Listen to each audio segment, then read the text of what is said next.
こんにちは。10月11日水曜日12時のコマリンライブ開始します。ちょっと久しぶりになりましたが、今日もよろしくお願いします。イエーイ。今日はちょっと変わったんですが、わかりますでしょうか？まず、なんかちょっとハロウィン仕様に変えてみたんだけど、わかるかな？どこが変わってるか気づくかなーって感じで今日もやっていこうと思います。こんにちは。コメントとかハートもありがとうございます。よろしくお願いします。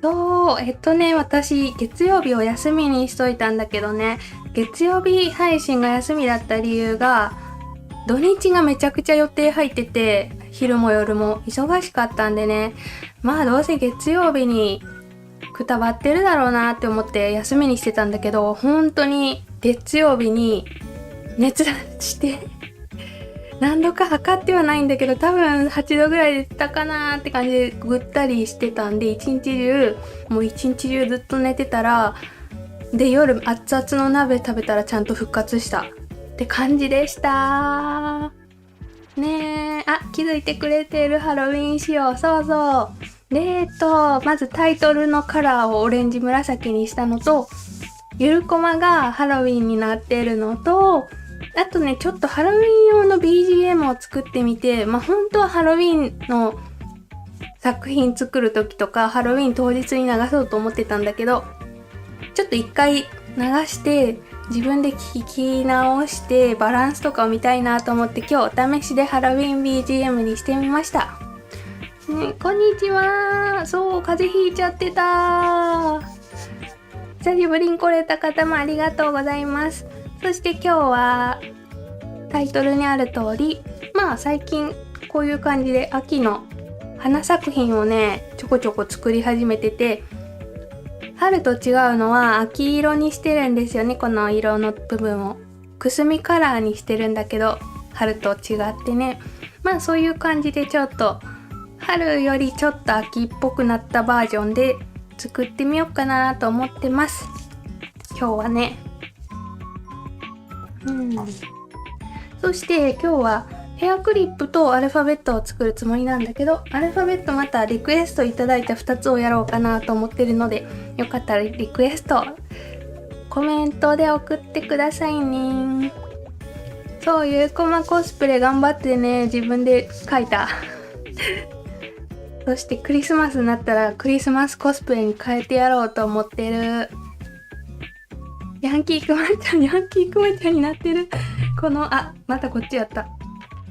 お笑いコンビのサビキンもちょっと冒頭から登場する感じで、よろしくお願いします。A、M、N、O した順番にいつも作ってるんで、じゃあ今日は A、M で作ろうと思います。Y ねえ、いいリクエストありがとうございます。これ今の配信でとりあえず最初2個作るけど、今後販売用どんどん作るときにね、こちらを参考にさせていただきますね。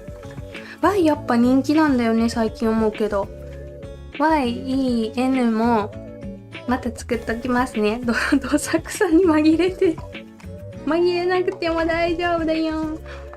このあたりもリクエストいただいたので後で作るとして、とりあえず AM を作ろう。AM、午前だね、午前。この2つを配信で作ろうと思います。こんにちは。よろしくお願いします。来てくださった方もありがとうございます。今日はくまちゃん、ビオラ持ってるくまちゃん書いといた。で、早速作ろうと思うんだけど、まずさ、何の花を使うかなって感じで、花から選びたいんだよね。その後に花に合うカラー作っていくって感じかな。でね、このヘアクリップのカラーだけまだ余ってるんだよね。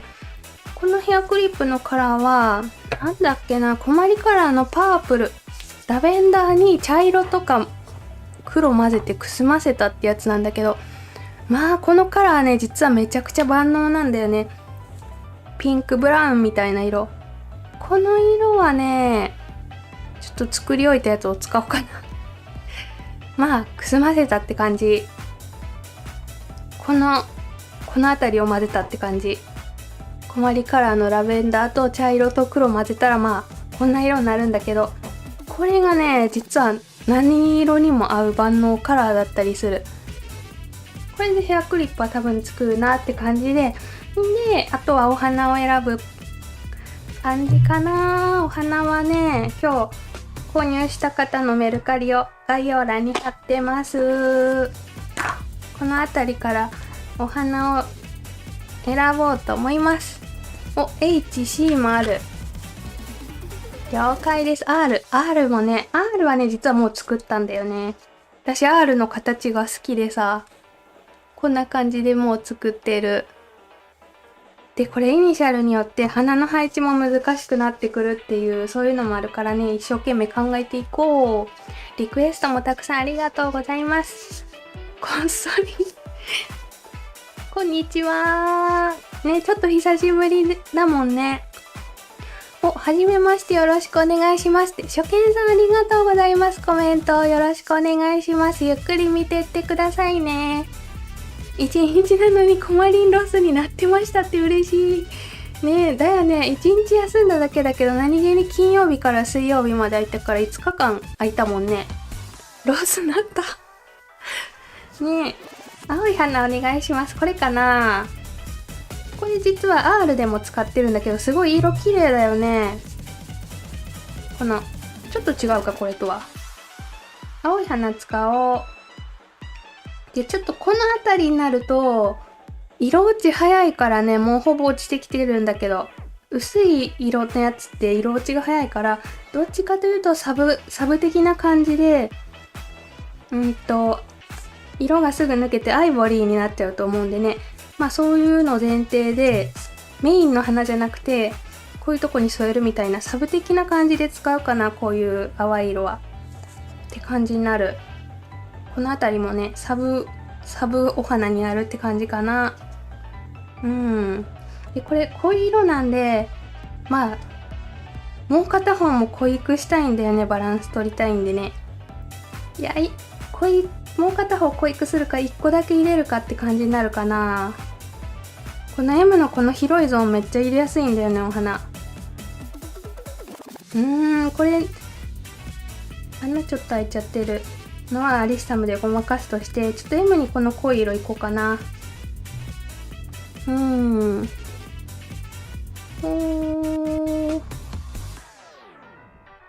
そうそう、BGM も今日ちょっとハロウィンのやつをお試しで流しております。M 民歓喜。J も何気にね、推しが J って方が多くて、よくリクエストいただく。で、どうしようかな、A は。細かいやつ使おうかな、何個か。ヘアクリップに使うやつも作りたいしね。ヘアクリップちょっとこの大きさ使いやすいでヘアクリップに使おうかな、この紫。ちょっと今考え中ね。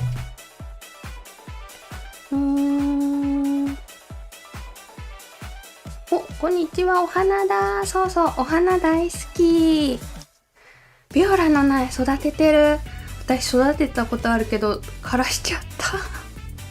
私園芸向いてないみたいでね、いろいろ育ててはみるんだけど、全部枯らしてる。忘れちゃうんだよね、水やりを。これ使う。どうしようかな。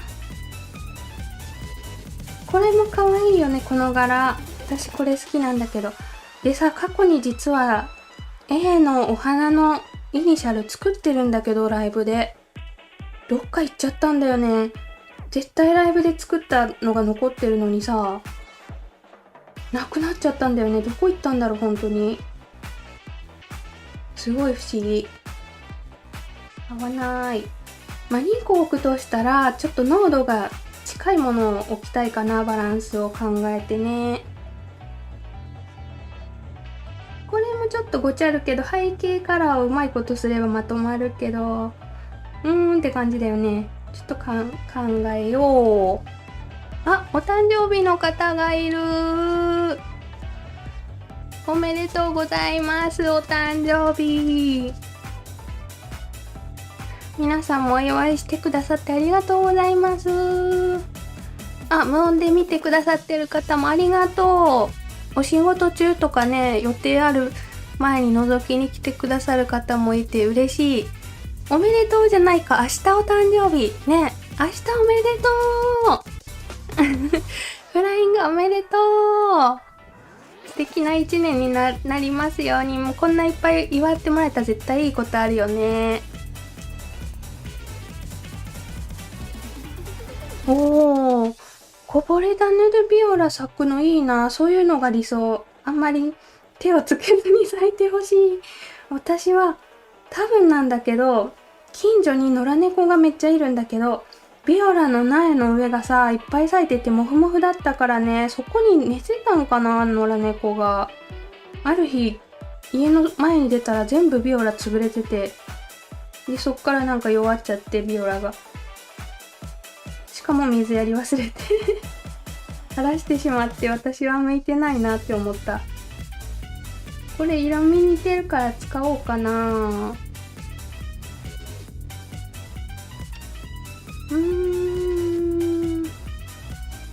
まあここが一番悩むとこだよね、デザインっていうか。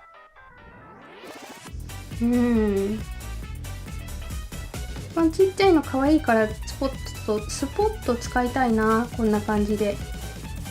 ちょっとこの子をメインにして考えて、まあこんな感じでいいか。でもあとはヘアピンじゃない、ヘアクリップに使うやつ。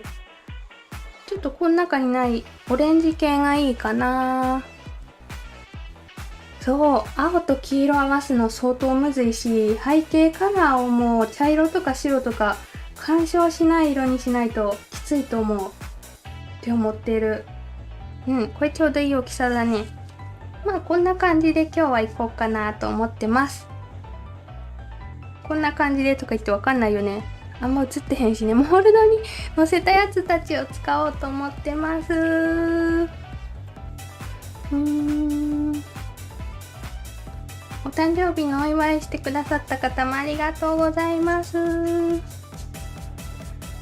こんにちはってコメントくださってる方もありがとう。ビオラ可愛いよね。私もともとビオラをレジンに閉じ込めたいっていうのがきっかけでね、レジンにハマってったからね。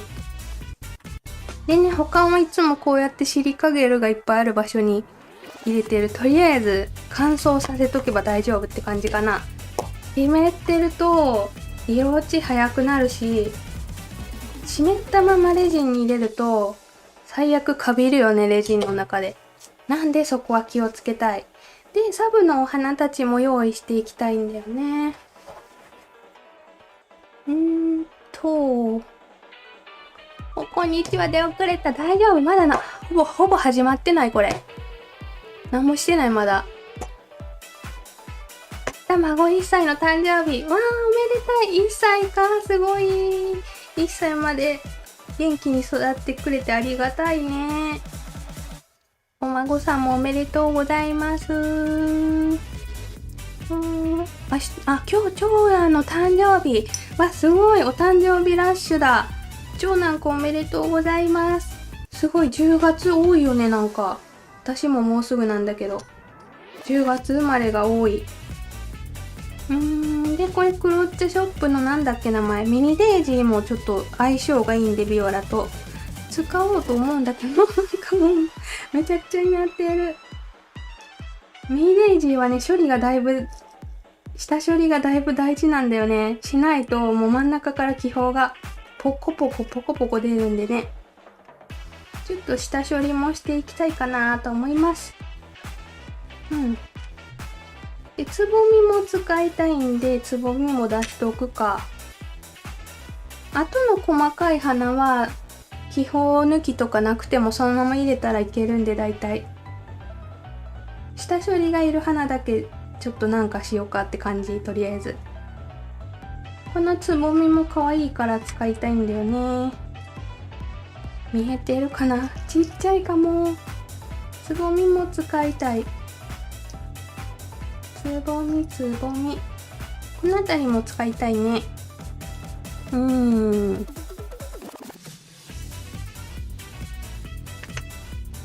ね、パンジーの色鮮やかで、ほんと自然のねパンジーの色が大好きで、まあ本物のお花なんでね、そのうち色落ちしちゃうんだけど、やっぱ本物の色じゃないと出せない色があるって思ってる、このパンジーに関しては。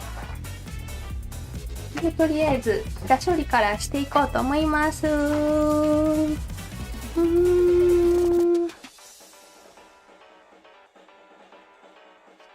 コメントもたくさんありがとうございます。すごいおめでとうラッシュだね。こんにちは、病院行ってて出遅れました。こんにちは。ほぼ始まってない、まだ。はい、今日もお昼休みに見るよっておかんがコメントしてくれてる。ありがとね。見てってね、昼休みなんだ今。でさ、これ下処理なんだけど、細かいね。見えるかな、配信で。まあ私がいつもやってる下処理っていうのが、このまず余分な中に入っちゃってる花を抜くんだよね、この花びら。これね、真ん中見えなくなるから。まあこれは取り除く。これもだいぶ漏れちゃってるな。ちょっとピンと合ってないかもしんない。ベリッベリッと抜いとく。真ん中の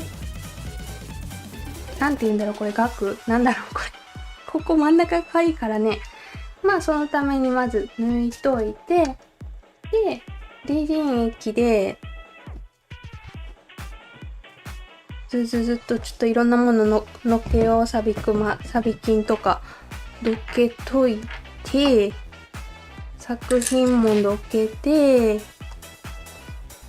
作ってこっかって感じで。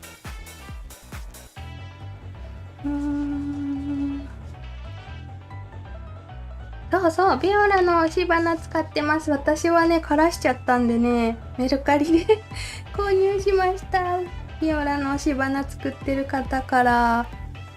ちょっとアップするか。ピントくるかなあ。来た。まあ、こっからめっちゃ気泡出るんで、ここを塗っといて仮硬化っていうか1分ぐらい硬化して、でさらにレジン液に浸したいんだよね。マジでここから気泡出るんでね。塗る時のコツは花びらとの隙間も塗るって感じ。この真ん中の名前がわかんない、私未だに。おしべとかめしべかななんだっけ、この真ん中の名前の隙間にと花びらの隙間にもレジン染み込ましといて、でまあ一回硬化するんだよね、これを。こん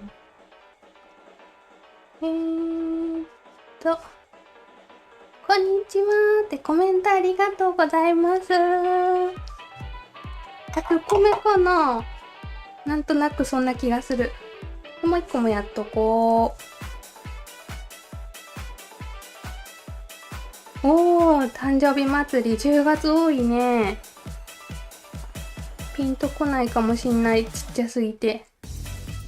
ちょんとまあ浸しとく感じだよね。出遅れた、こんにちは。まだね、ほぼ始まってない。ありがとうございます、見に来てくれて。おとなしで見てくれてる方もありがとう。後でアーカイブできっと見てくれるよね。で固めたんで、まあ浸しときたいんだよね。この跳ねたほんまはね、30分ぐらい浸したい、私は。レジンがない。レジンがもうないね。これちょっとひっくり返して放置しとこうか。新しい方出そ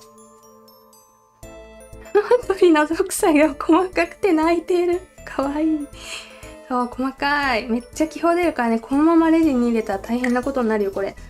スターフラワーとかもそうやけど。で、この、なんだっけ、つぼみたちも浸しとくって感じかな、長時間。できればね、30分から1時間はやっときたいとこなんだけど、今日は配信だからしょうがないし、もし気泡が抜けきれてなくて、作品に入っちゃった時に後から埋める方法もあるんで、まあそれやるかな。多分全部抜けきらないと思うんで。でこの次にやるのがビオラの下処理だよね。これ置いとく、どっか暗いとこに。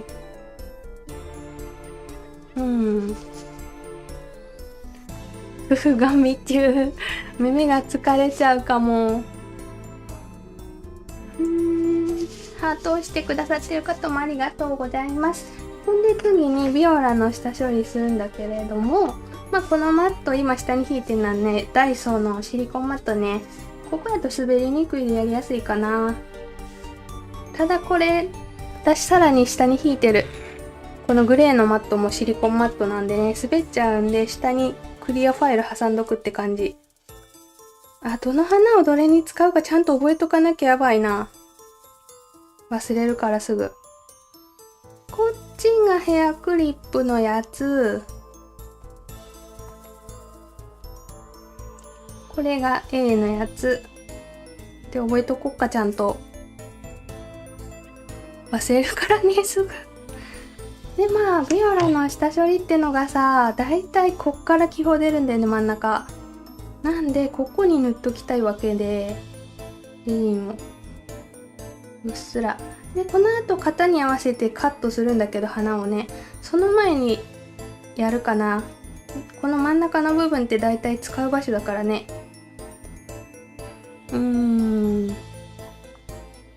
帰ってきて汗だくめっちゃ急いでくれたんかな。ありがとう。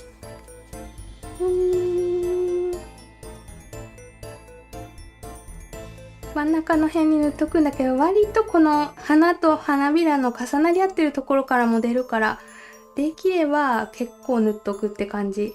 この真ん中は間違いなく出るからね、塗っとかなきゃなんだけど、その周りもできれば塗るって感じかな。ついてない。細かいね。丸いピンセット、丸いピンセット。で、気をつけなきゃいけんのが、ビオラめっちゃ傷つきやすいんで、いつも使ってるトントンのピンセットじゃなくて、この丸っこい方、これどこだっけ、セリアで買った気がする。で扱うようにしておくって感じかな。真ん中ちょんちょんって。初コメはじめましてお邪魔しますって、ありがとうございます。初コメいらっしゃいませ。ゆっくり見てってくださいね。コマリンレジンはね、いつも月水の12時と金曜日の夜8時ね、20時にライブやってるのでね、またぜひ遊びに来てください。ありがとうございます。こんなもんか。塗ったかな。この状態で一回固めたいんだよね。で、このサイズやったら浸すのもいけるんだよね。大きすぎるやつだと浸すとベローンってなって配置できなくなるんだけど、このサイズワンチャン浸せたりする。ちょっと浸そうかな。どうしようかな。いや、なしでもいけるか。花芯で合ってる読み方大丈夫かな。黒色のアクセサリー硬化しない。そうだよね。黒色は作家のためのレジンの着色剤が一番硬化しやすいと思う。レジン液混ぜてあるから。でも混ざりにくいよね。真っ黒になると中まで光通らないからね。外に置いとくのいいっぽいよ。外に置くのが一番いい気がする。スターフラワーもね、今と同じさっきのどこ行った？これとほぼ一緒。スターフラワーも処理。真ん中を固めて、で浸しとくって感じ。こうやって。それしたらほぼ出ないと思う。真ん中を固めないとね、結構それだけで取りきれないかなって思ってる、自分的には。真ん中を最初に固めとくんが大事。で、3回もいっちゃった。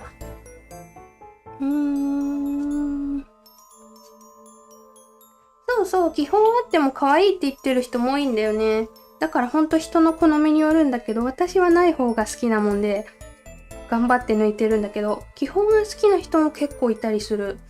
で、下処理終わったよねって感じで、まあ流していこうと思うんだけど、これに順番があってね、まず一番分厚いさ、最初に浸したミニデイジーから流したいんだよね。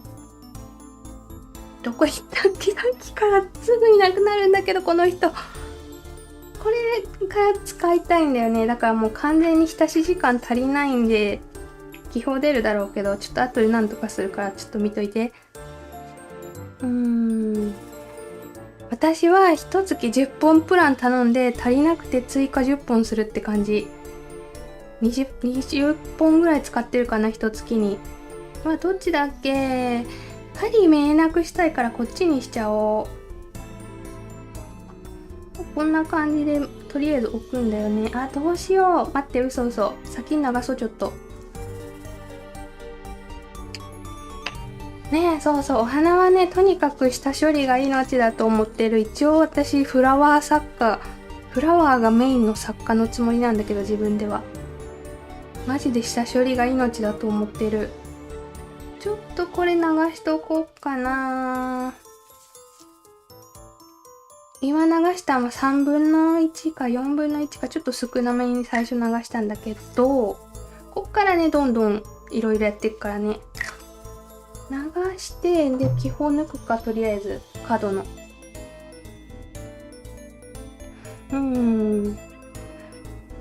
お花やってみたかったね。お花のアイテムはやっぱ寿命があるんだけど、その分、本物の花にしか出せない美しさがあると思ってる。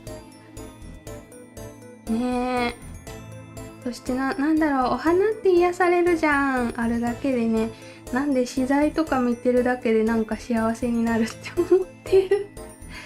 なぞりの、しっかりなぞって、角の気泡抜いておきの、抜けたかな。ほんまはね、くるくるモールド回して全方向から見るのがいいんやけどね。多分大丈夫かな。で置こう。私手順をね、毎回忘れちゃうからね。自分でもわかんなくなる。危な。だいぶ下でこの花。下に置く。どうしたいんやっけ？この辺かな。ちょっと待って、A の方が狭いからこっちのちっちゃい方 A に置こう。こっちの方がちょっとでかいねんな。読むとこ置いとく。で、つぼみも置くんだけど、ちょっとこの時も自分の頭の中にデザイン像が入ってるんで、それに合わせて置いてるんだけど、これちょっとビオラとのバランスの兼ね合いがあるんで、後でなんとかする。で、どうしようかな。後の封入物が別に薄っぺらいやつばっかなんで、ここで一回固めたいかな。でもこれも入れときたいか。結構分厚いから。ここに M くるでしょ。ちょっと山間で乗せよう。この辺に置いときゃいいっしょ、多分。こんな感じで、これで一回固めるんだよね、まず。で、他の薄っぺらい花は中段とかに入れた方が完成した時に立体感があるっていうか、花の上のレジンが分厚くなるんでね、なんか立体感が出る。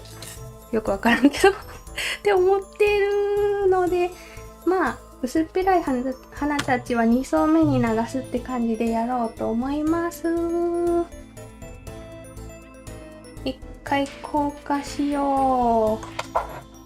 今日はちょっと待ってね。で、今日使っているライトなんだけど、これまだ販売されてないやつなんだよね。ちょっと今試作で使わせてもらってるやつなんだけど、でっかいやつです。そう、上手になりたいならね、作るしかないよね、ひたすら。私もう何個失敗したかわからないな。って感じです。ごいコメントもたくさん、歌詞でも話でも、コメントいっぱいありがとうございます。話でもいいんだ、よかった。また漢字の読み方、ミスったやつだと思った。おまりさんに本出してほしい、ほんま。あるよ、出版社から結構来てる勧誘。でもやっぱさ、一応説明書2冊今まで出してるんだけど、レジンキットのね、大変なんだよね、作るの。で、今まで2冊出した中で両方とも、別版っていうか、製本された後に、違ったって思うとこがあって、自分の中で。なんか、こっちのやり方の方が良かったみたいのが後から出てきて、それがすごい気持ち悪いって思ってる。需要あるかな、本。声は結構かかってる。なんとか書店なんだっけ。本の会社みたいなとこからと言ってもらえると嬉しい。そう、花難しいけど、可愛いけど難しいって感じだよね。で、2層目流したんだけれども、こっからビオラとか入れていこうと思うんだけれども、まあ1層目が収縮しちゃってるんで、ちょっと収縮しちゃったとこにはレジン液流しときたいよね、こうやって。こっちもだね。隙間開けて流すって感じ。ここも。でっかいモールドだとどうしても収縮するからね。この辺も全部ダメだな。もう全部流しちゃい。一回隙間に全部流しとこう。で、ぐるぐるして、M のね、ここもめっちゃ隙間空いてるんだよね。だいたい毎回空いてるよね、ここは。もうちょっと近い方が見えるかな。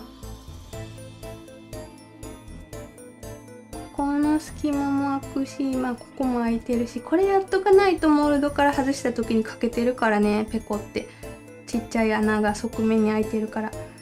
これが大事だよねっていつも言ってるから知ってるかも。ちなみに今日作るものの作り方動画も上がってるんだよね、YouTube に。なんで、概要欄に貼っておきましたので、作り方のみ気になるって方はね、よかったらそちらからご覧ください。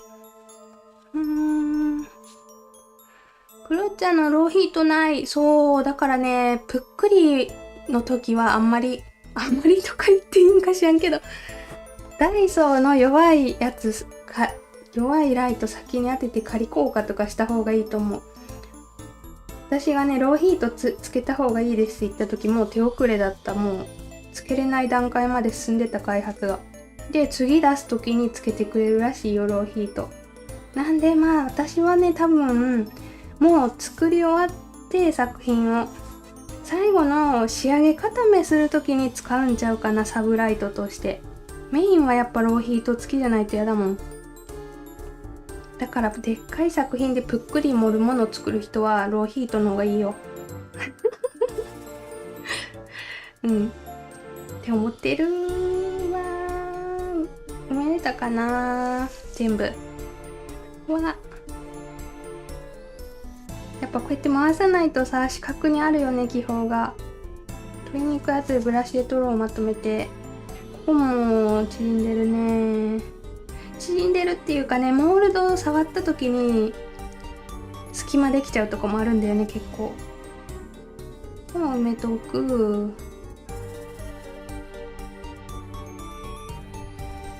これめっちゃ大事な工程って思ってる、自分の中で。やっぱ外した後に埋めるのめんどいからね。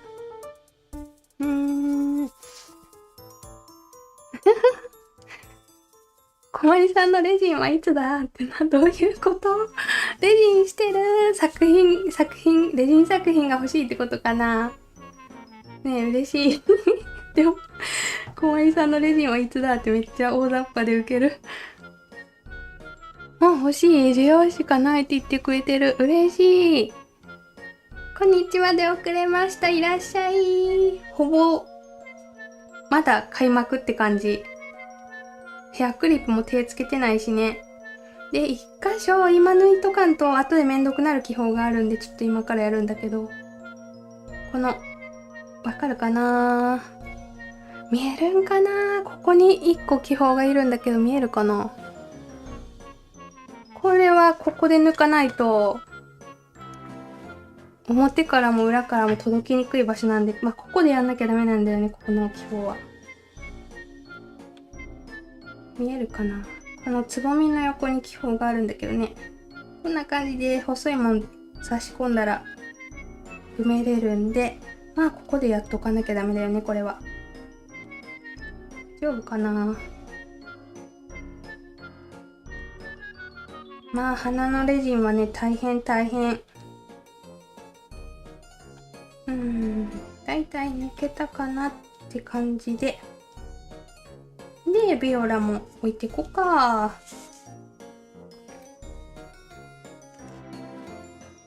こんにちはってコメントがいっぱい来てる。ありがとうございます。こんにちは。そう、クロッチのライト価格によってはね、いいと思ってる。もし安かったらね、ローヒート付きとかより。ローヒートと同価格やったら私はローヒートの方を勧めると思うけど、今のところローヒートで気に入ってるのないからな。こっちもここも表に気泡が出てるんだけど、表から取った方が早いからちょっとこっちは後でやろう。で、こっからビオラを置いてこっかなと思います。ねえ、シェイカーとかさ、アルファベットの消費がやばいよね。あっという間なくなっちゃうね。そ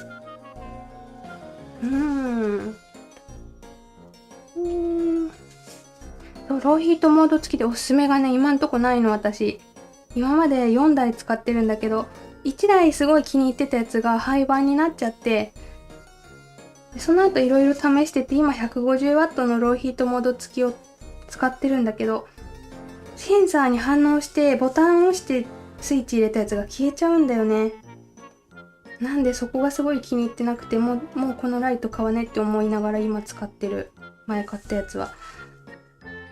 いろいろ試してみて、これ最強ってやつが出たらまた紹介しますね。よし、やっと置いてこう、花。で、このビオラまず置くまでにさ、大きさチェックだよね。はみ出してたら切りたいんだよね。こう置くとして、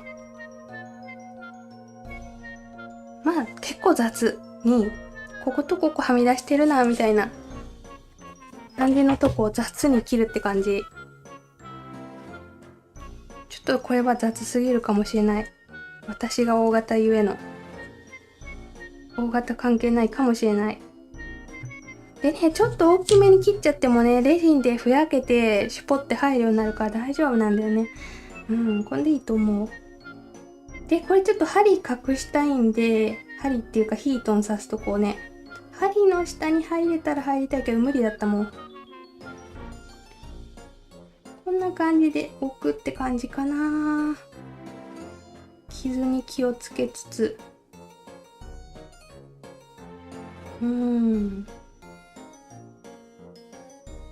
で、こいつどこやっけな。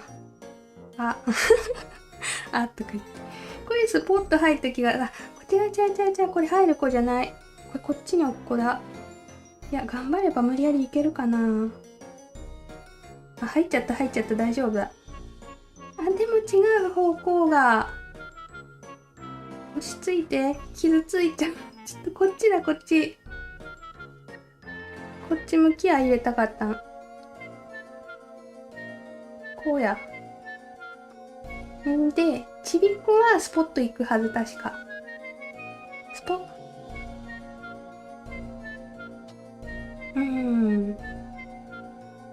ポット入ったけど、この方向じゃないね。こうだ。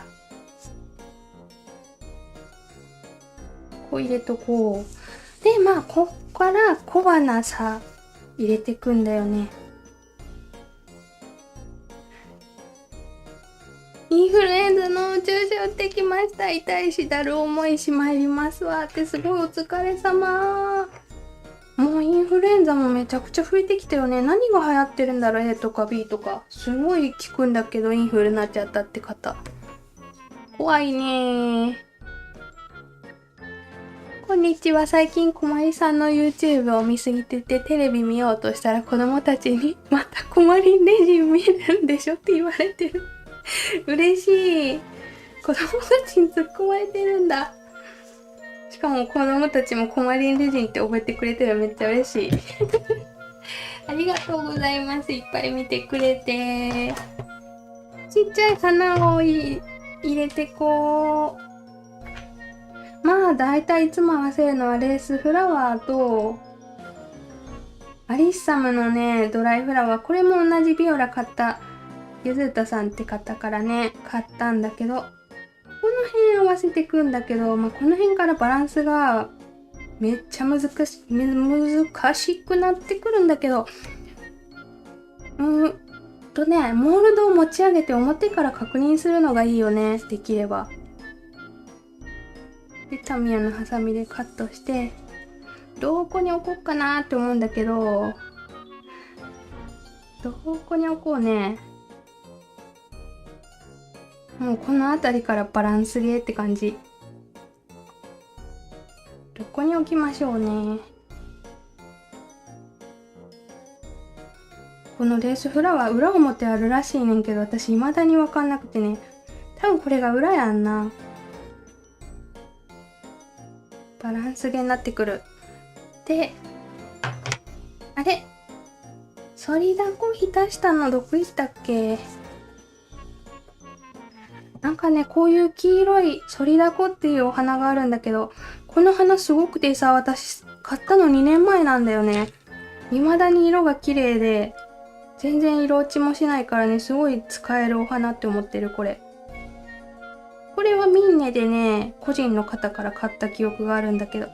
で、一応浸しといた方がいいんで、ちなみに1ヶ月以上浸してもびくともしない。もう色落ちもしないし、びくともしないし、めっちゃ強いお花って感じ。ね。ソリダコさんはね、すごい役に立つって思ってる。ちょっとこんな感じで参戦しつつ、あとはアリッサムでバランスをとっていく感じかな。ワット数は大きいほど良いのですか？小さくなければ良いって思ってる、個人的には。150もね、36もあんまり違い感じてないかも。ワット数ってさ、強さの時もあるし、ライトがでかくて大きいパターンもあるんだよね。なんでね、そんなでかければでかいほど速いってもんでもないかなって個人的には思ってる。36以上あれば大丈夫っしょって思ってる。6ワットとかはね、やっぱ遅いよね、固まるの。こっからバランスゲーしていく感じかな。細かいからちょっと、ローガンズには厳しいかもしれない。で、アリーさんも結構気泡出ちゃうんで、置いといて、この浸した状態でちょっと置きたいんだよね、できれば。どこに置こうね。この時は私は何も考えてないかな、いつも。適当に置いてるんだけれども。へい。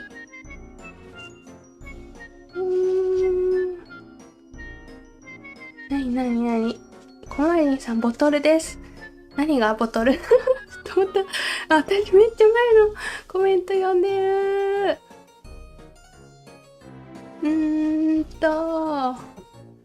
見えるぞって言ってる。見えるぞって名台詞出てるやん。今日はこれからくまちゃんモールドでキーホルダー作ろうと思ってる。くまちゃんモールドかわいいよね。私もくまちゃん配信もう一回やろうかなって思ってる。次は空のいろんなの作りたいな、いろんな柄で。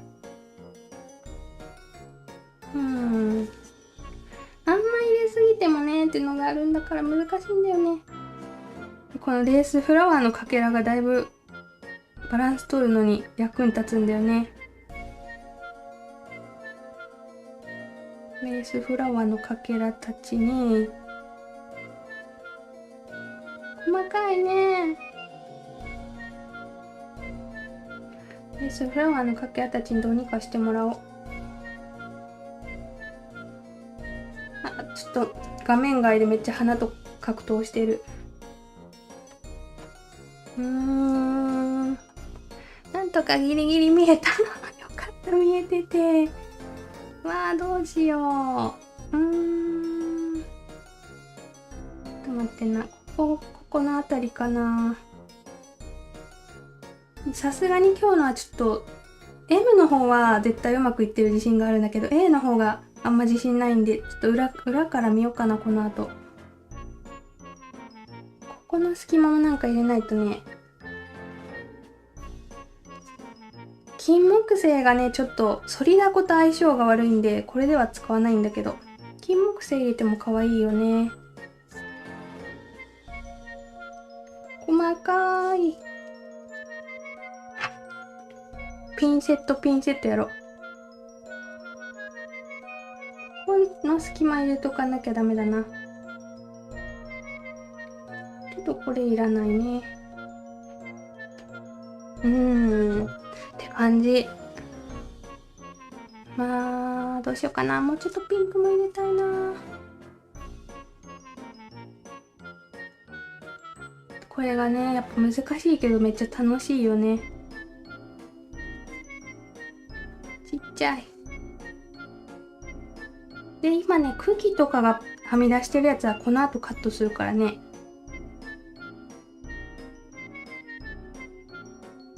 ちょっとこう、こんなもんで、下からチェックしてみようと。そうそう、尖ったピンセットがね、大活躍って感じ。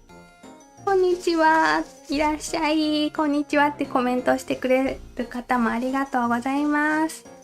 前回リバティ会のアーカイブ見ながらダブルシェイカーでオイルして入れしたらうまくいった。やったー、よかったー。ダブルシェイカーオイル難しそうだな。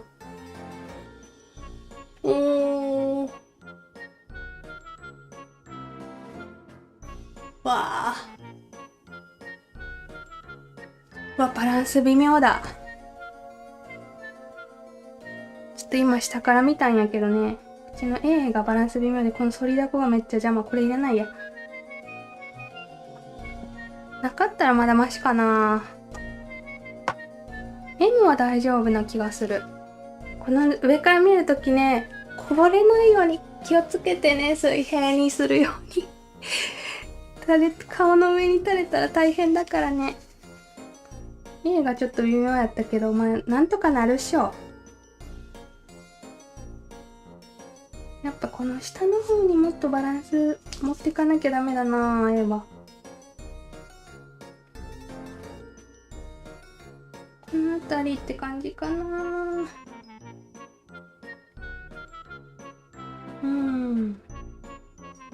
この状態で固めようと思うんだけれども、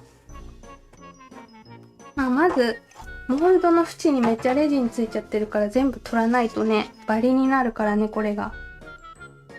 いろんなとこに花が散乱してる。ビオラの開花時期ね、冬の終わりから春っぽいよ。だからこの時期全然違うんだよね、ビオラ。今ビオラの時期ちゃうんやけど、私いつも秋に作るんだよね。っていうのも秋色と相性がめちゃくちゃいいって感じ、ビオラって。だからいつも秋にビオラ作品作ってる。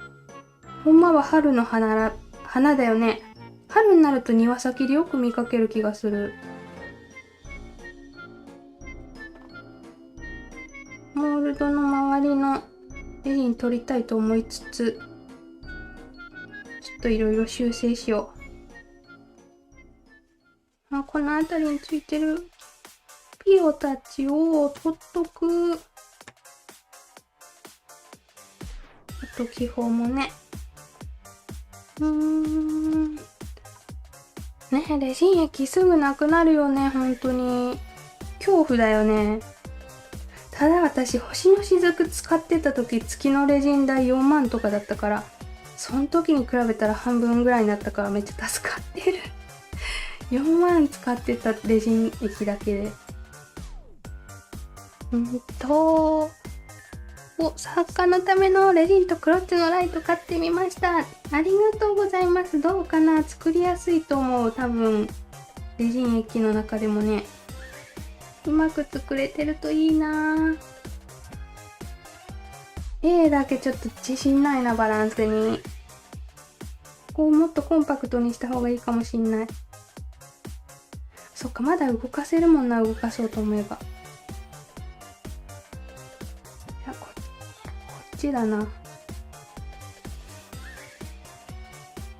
まあこれがモールドから外さないとマジでわかんないからね、そこが楽しいとこでもあるよね。これで OK。で、M さんは、こんなついてないか、縁に。あ、全然画面と違うとこで作ってた。M はこんなもんで、結構いい感じに放置もできてるし、空気も抜けてるかな。M ね、こっちの表に巨大気泡があるんで、まあ A のここもなんだけど、それ後で直すからね、またそこ見せたいと思います。よし。で、多分一緒って感じで硬化したいと思います。コメントがなんかもう鼻のバランスに翻弄されてコメント全然読めてなくて申し訳ないです。こんにちはっていらっしゃい。今日は花持ちです。苗から作るより買った方が安いかもしんないよね。シリカゲル買って時間かけてって考えると。ただ自分家の庭にいっぱい咲いてるとめっちゃ綺麗だよね。私は咲かせられなかった。ダイソーのライトもね、固まるのが遅いけど、時間長く当てれば固まるから大丈夫かな。言うてもダイソーやけど300円するからね。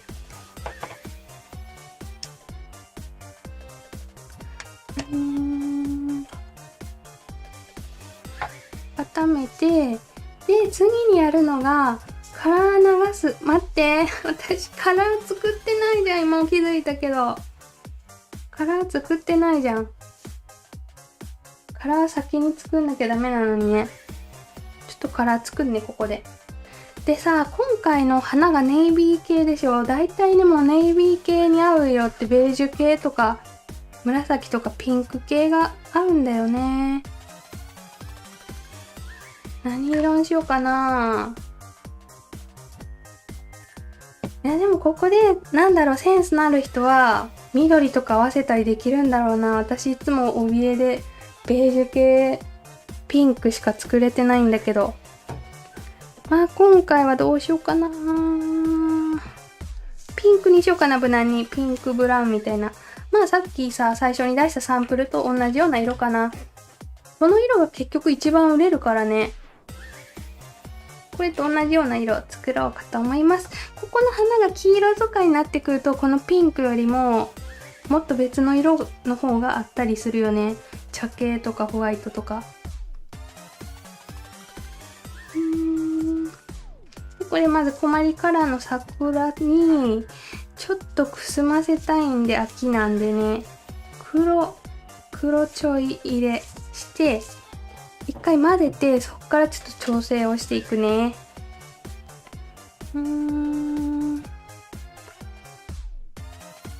ぐるぐるぐるぐるぐるぐる。これ多分ね、しばらく私アルファベット作りまくるつもりなんで、まあちょっと多めに作っとくかなーって感じです。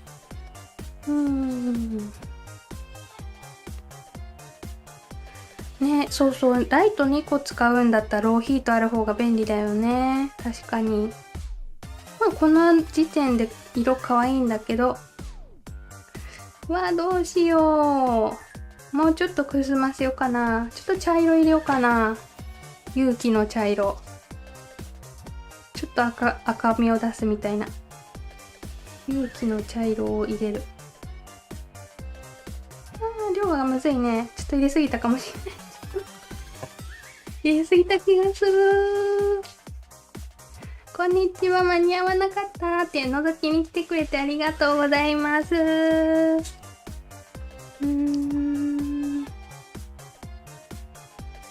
るぐる。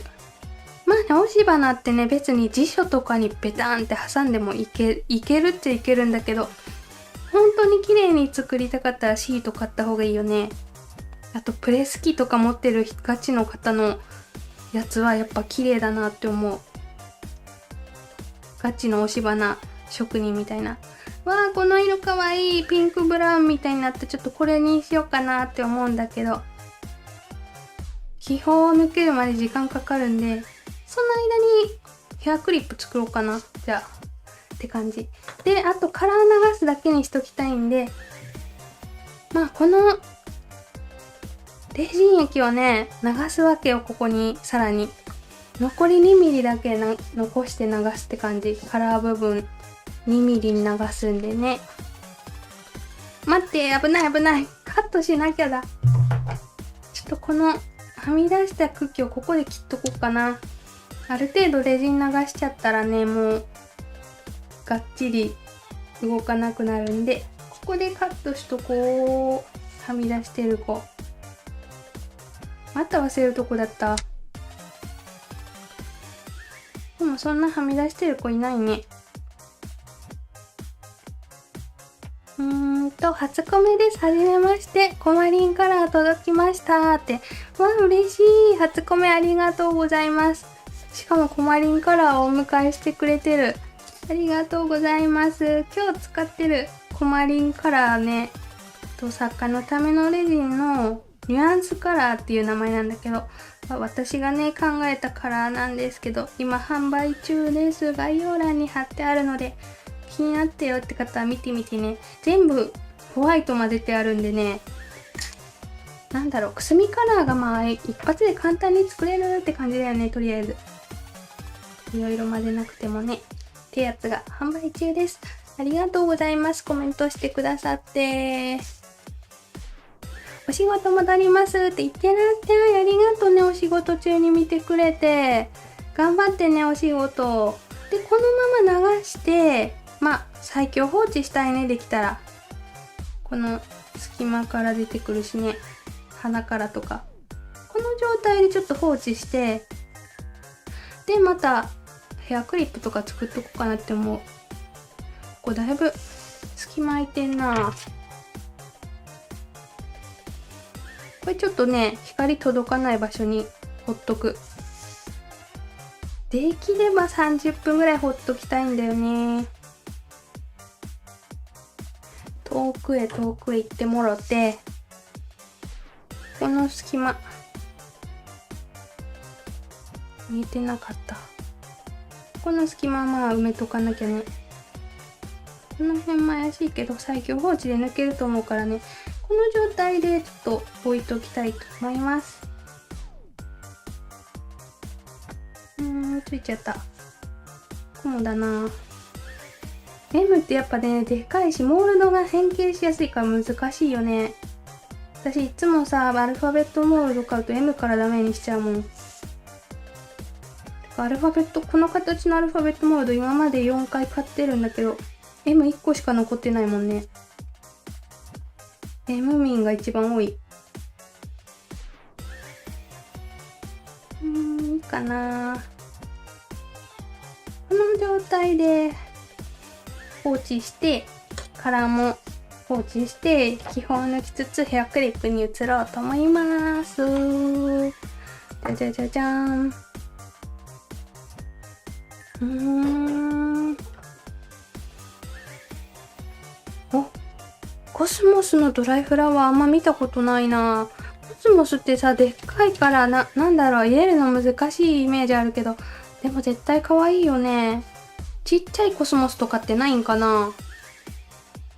私もコスモス好き。コスモス畑に毎年行ってたな、コロナの前。今年行こうかな。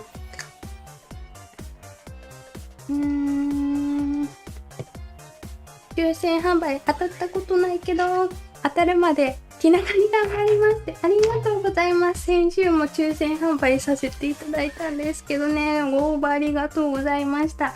もういつか全員に当たるようにひたすら作りまくりたいって思ってる。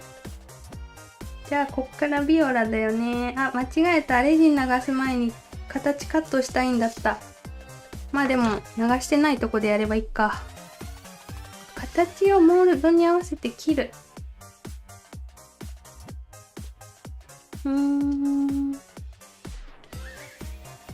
よし、こんにちは。何度かライブ拝見させてもらってましたが、初コメです。わあ、ありがとうございます。嬉しい初コメ。しかも、見てくれてたんですね。ありがとうございます。ねえ、くすみピンクって可愛いよね。私も。私物がさ、もう気づいたらくすみピンクだらけなんだよね。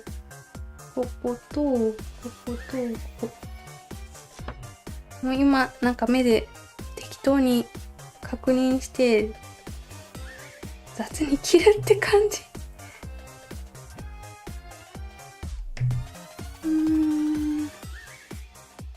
もうちょっとか。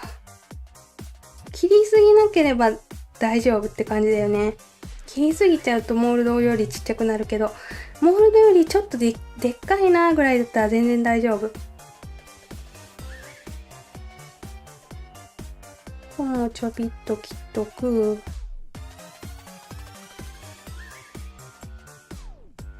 ほんでいけるんちゃう？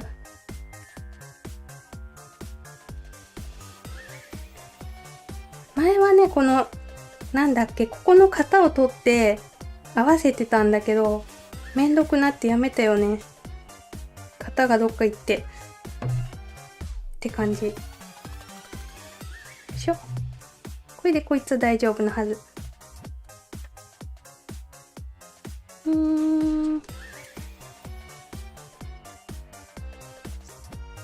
ね、初コメさんいらっしゃいませってコメントしてくださる方もありがとうございます。お、今日面接頑張ってね。少し寝るか、私を見るかで悩んでる。どっちにしようね。でも大丈夫、寝なくても大丈夫。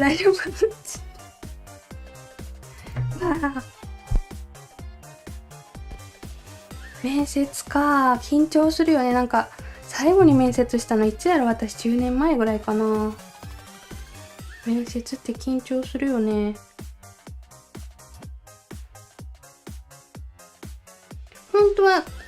本当はなんだっけ、先にここの型を作って合わせて花を切る方法はね、動画の方でやってるんだよね。過去の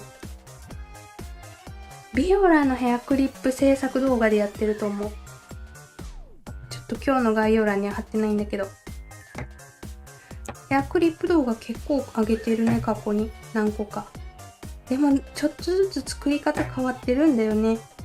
一番最初のはほんまにやめた方がいい作り方のやつなんだけど、これでいいや。切れて、でちょっと鼻のかけらたちをお掃除しよっか。鼻のかけらたちちょっと取り除きたいね。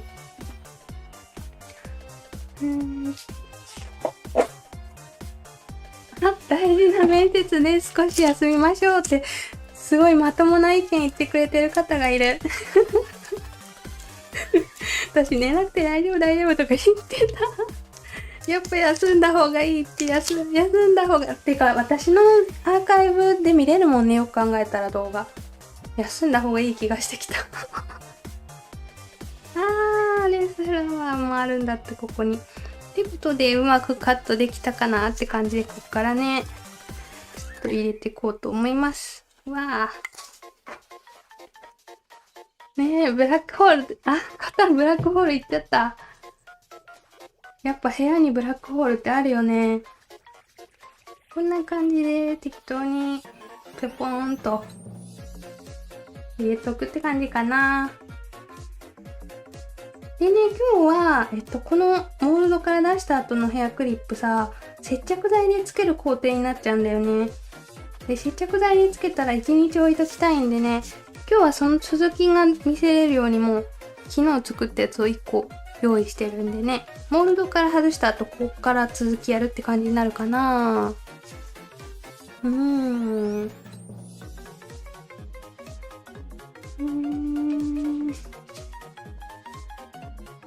あ、コテキャハロウィンバージョンかわいいって、ありがとう。コテキャってなんだろう。コテキャコテキャ。今日 BGM もハロウィンやしな、全然作るもハロウィンに関係ないねんけどな。BGM とかもハロウィンやし。あ、こうちっちゃいキャラのことかな、もしかしてね。ありがとう。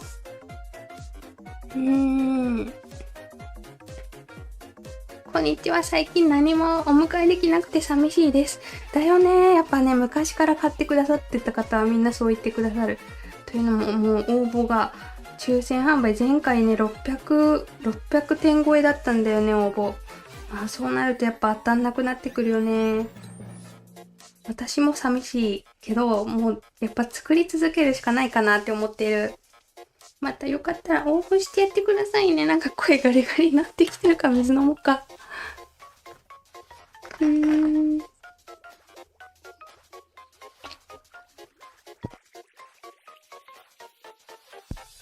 たくさんコメントありがとうございます。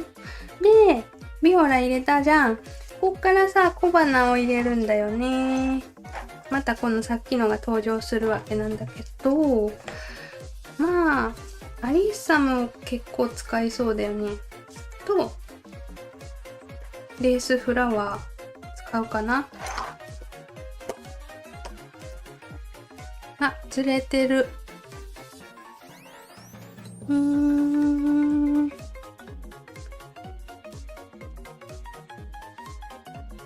あ、クリアレジンの方のことみんな言ってくれてる。しかも覚えてくれてんの嬉しい。そう、クリアレジンの方あったでしょ。どっか行っちゃったんだよね。で、今作ればいい話なんだけど、ちょっとやっぱめんどくさいなと思って。まあ、あんな方さ、どっか行くよね、絶対。ちっちゃくてクリアだからね。これもきっとこう、細かい。手が震える。4分割ぐらいがね、ヘアクリップにはちょうど使いやすいかな。4等分か。このレースフラワーね。裏表も気をつけなきゃね。いつも教えてもらえるから。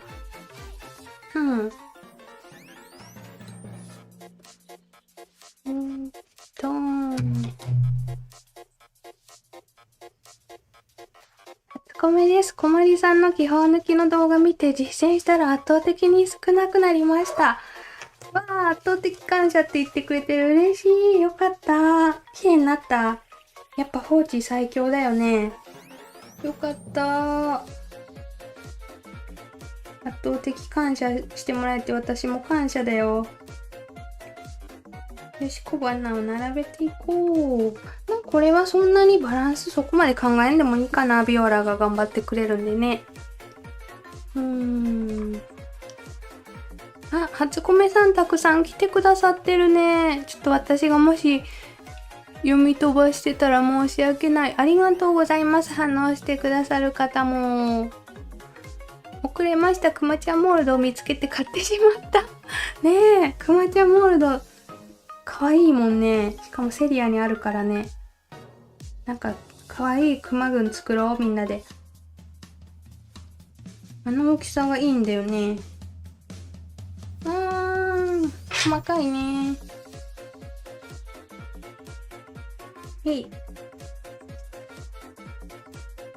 細か。今日もローガンズの方々がヒーってなってるからもうちょっとアップしようか、じゃあ。マックスまで来たけどどうかな。でも画質下がるんだよね。マックスまで来るとまあいっか。細かいよ、今日の作業は。まあ、お花って細かいかな、だいたい。気泡抜くときとかもね。ちょんちょんと置いておく。なんか若干レジン液少ななってきたな。ちょっと足そうか、ここで。うちもブラックホールある。ねえ。各家庭にブラックホールあるよね。ちょっとこの辺りに。どうしようかな。ビオラのとこはまだ待った方がいいかな。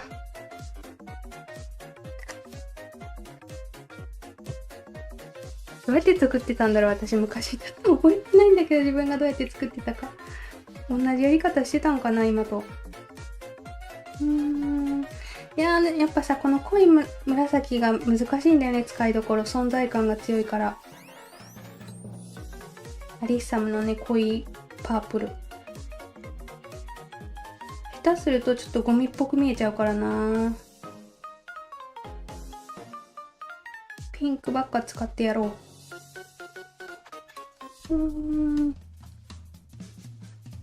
蜂蜜レモンとか飲んでくださいって。あのさ、蜂のマークが書いてあるやつかな。蜂のかわいい絵が書いてあるやつ。私好きだった、それ。最近あんま見かけなくなっちゃったんだよね。そういうのじゃなくて、ちゃんと本当にガチで作るやつかな。ちょんちょん。まあこんな感じで置いて、もし不安やったら裏側から一回見た方がいいよね。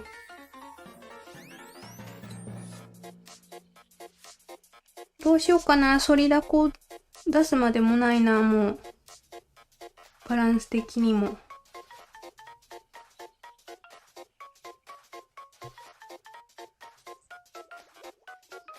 自分の中ではこんでいいかなって思ってる。ちょっとここにもう一個ピンク欲しいな。これでいいや。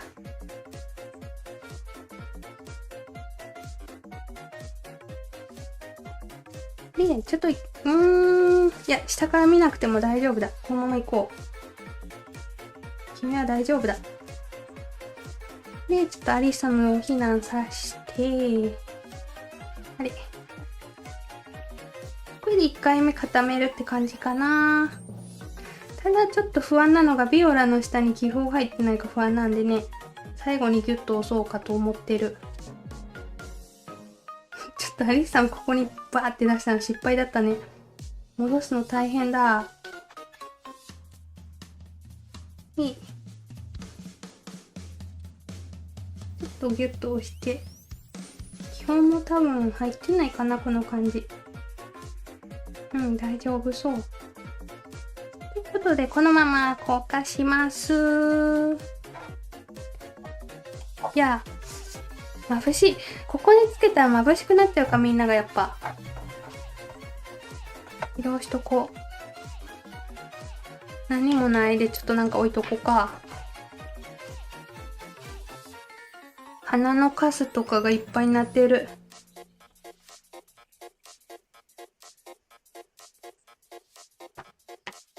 みんな心配してくれてる。ありがとう。実は制作じゃないわ。ライブ前にめっちゃお菓子食べてる。今日チョコアンパン食べてた。チョコアンパンのホワイト味と、なんだっけ。雪がついてるせんべい。雪がついてるせんべい食べてた。名前忘れちゃった。あれ食べてた。美味しかった。お腹は空いてないんですよ。ありがとうございます。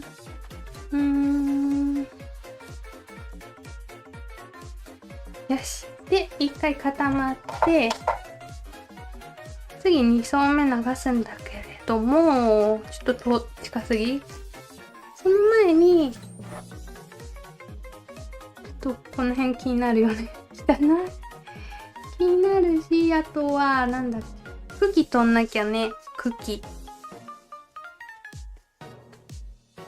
拡大で見やすくなってた。よかった。どんぐらいがいいんだろうね。いつもすごい難しいなって思ってる。こんぐらいにしようかな。ここの茎取っとこう。まあ、はみ出してるやつをここで取るって感じかな。最後の2層目流すからね、今から。でも、この辺の鼻のカスも気になる。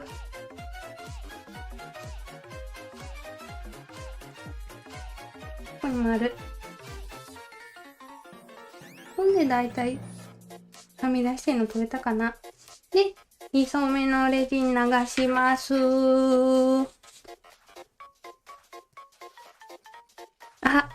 雪の宿、そう。めっちゃ教えてくれてる。雪の宿だ。せんべいに白い粉ついてるやつ、白い粉って言うんかな。甘いやつついてるのね。あれ好きでさ、定期的に食べたくなる。それを今日食べてた。しかもあれ結構カロリーすごいよね。と、チョコあんパン食べてたさっき。で、この後ちゃんとね、ご飯食べるから、困りママさんずもご心配をおかけして、心配してくれてありがとうございます。ちゃんとこの後、ご飯食べるね。わあ、我が家にある、早摘みのグリーンレモン。何それ。レモンの緑色ってことかな。ねえ、プレゼントされたい。ちょっと酸っぱいの苦手やけど、なんか甘いのと合わせたらいいよね、きっと。2層目流して、ほんまやったら、普段やったら私はこの状態で30分ぐらい放置してるんだけど、まあそうは言ってらんないんでね、配信中なんで。頑張って気泡を取ろうか。とりあえずこの、狭いとこは絶対目に見えないだけで入ってるんでね、気泡が。全なぞりだよね。あ、雪の宿の黒糖バージョンもあったよね。わあ、食べたことないかも、黒糖バージョン。黒糖も美味しいね。わ、ポタポタ焼きも美味しいよね。あれ最近見かけんくない？ポタポタ焼き。私の行ってるスーパーにない気がする。ポタポタ焼きも甘い味付けで美味しかったよね。なんか見かけん気がするな、最近。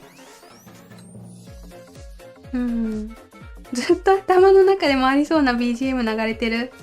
なんか今日はちょっとね、いつもと違う雰囲気のやつ多いと思う。ハロウィンだけで揃えてるから。回りそうってやばい。寝るときにさ、寝る前とかにずっと流れるやつじゃん、それ。私も後で聞いてみよう。今日の朝作ってたからね、この BGM。だいたい撮れたかな？ちょっとぐるっとチェックしようか、一回。多分大丈夫かなって思うけど。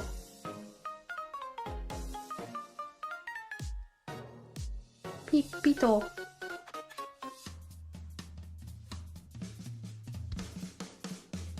あ、ここに結構ある。見えてないんだよね。で、ほんまはね、黒い背景が一番綺麗に見えるんだよね。黒背景の上でやると、気泡を取るとき。ほこりとかもね、白くふわーんって浮いて見えるから、黒背景がいいんだよね、あるんだったら。配信だとね、グレー背景が一番見やすいって自分の中で結論行き着いたんで、まあいつもグレー背景でやってるんだけどね。黒がほんまはいいね。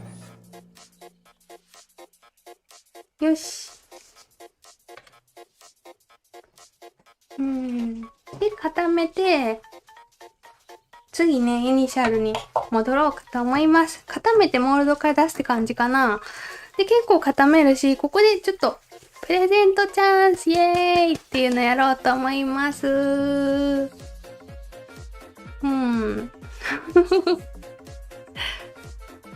今日のプレゼントチャンスはこの時間にやらせていただきます。今から準備するから待っててね。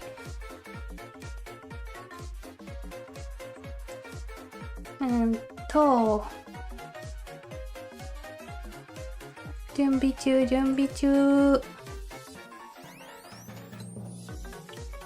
多分できたかな。誰かハートをしてくれてる。ありがとう。多分できたかな。ということで、ただいまよりプレゼントチャンスを行います。プレゼントに応募できる URL が概要欄に現れたので、ちょっと今もともと見てたよって方はお手数ですが、一度、×ボタンを押して動画閉じてもらって、で、開き直すと多分新しい概要欄が出てきてると思うんだけどね。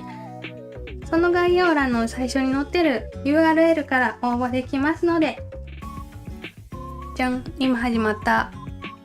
よかったらご応募ください。で、固めとこう、しっかり。溶いとこうか。こういう黒い画面も気をつけないとね、私の顔面が映るんだよね、たまに。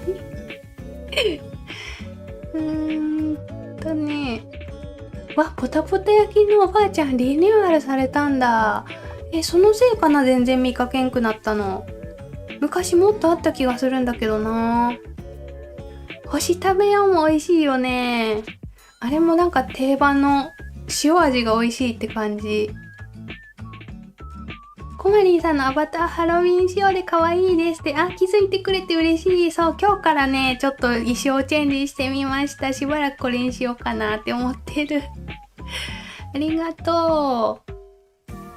絵も変わったんだ。もしかして、パッケージが変わったせいで私気づいてないとか、そういうことかな。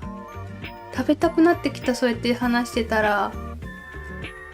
雪の宿って工場火事になって、生産量減って消えてたんだ。そんな時期あったんや。私結構ね、好きになったのが大人になってからなんだよね、雪の宿。ちっちゃい頃はそんなにおせんべいとか食べずに甘いもんばっかひたすら食べてたんだけど、大人になって最近になってからおかきの美味しさに目覚め出して、みさちのおかきって読み方合ってるかな、みさちっていうメーカーのおかきがめっちゃ美味しいって思っていろんなの試してる最近。味覚が変わってきた私の。プレゼントチャンスイエーイって言ってくれてる。そう。ぜひご応募ください。小森さんこんにちは。プレゼント間に合ったって。ナイスタイミングだ。ね、これ10分間だけ行っておりますので、ぜひご参加ください。そうそう。BGM が韓国ドラマでわちゃわちゃしてる時流れる BGM。そんなん流れてる。私全部聞いてないからな、まだ。ダウンロードするだけして繋いでるから、もしかして韓国ドラマみたいな BGM 流れてるかもしんない。ちょっとわちゃわちゃしてる時の BGM って何やろ、気になる。面白い。ねえ、物がなくなるのってブラックホールだよね、絶対。応募できたかな、ありがとうございます。そうそう、甘いと辛いを無限ループできるんだよね、お菓子って。甘いと辛いをね、集めとくとね。できたかな。多分できたよね。ってことでちょっと一回外してみよっか。まあ、可愛いよね、きっと。ピローン。可愛い。お花畑って感じ。こっちも。ピローン。ね、可愛いよね。まあ、ここに何色合わすかって感じになってくるよね。ちょっと別光まだ作り足りてない気がするんで、別光にするかもしれないし、まあ、この何色でも合うピンクブラウンもね、ほんま何でも相性いいんだよね。ちょっとこの色も作ってもいいよね。いや、青系も作りたいかな。ほんま何でも合うな、これ。今重ねてみてるんだけどね、こうやって。しかもどうやって色作ったかちょっとあんま覚えてないんだよね。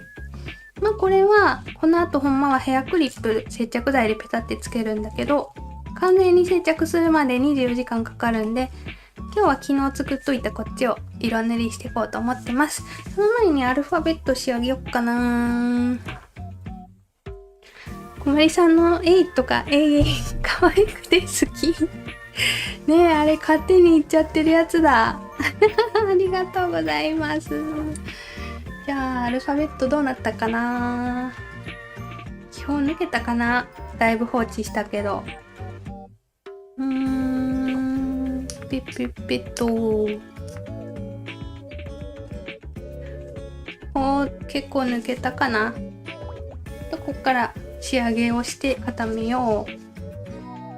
シュッと取っといてと。縁に結構ついちゃってんな、細かいの。まあだいぶ基本抜けてるんでね、これをきれいにしといてで固めるって感じだよね。ちょっと今日もしかして変な BGM 混じってるかもしれないから聞き直して、これあかんわって思ったらハロウィン本番に備えてちょっと作り直したんだけど、どんなのがあるんやろ。あ、高評価もポチってくれた。ありがとう。嬉しい。でもさ、やっぱ高評価ってあれ、何なんだろうね。高評価がつくとおすすめに出やすくなるって感じなんかね、やっぱ。押してくださった方もありがとうございます。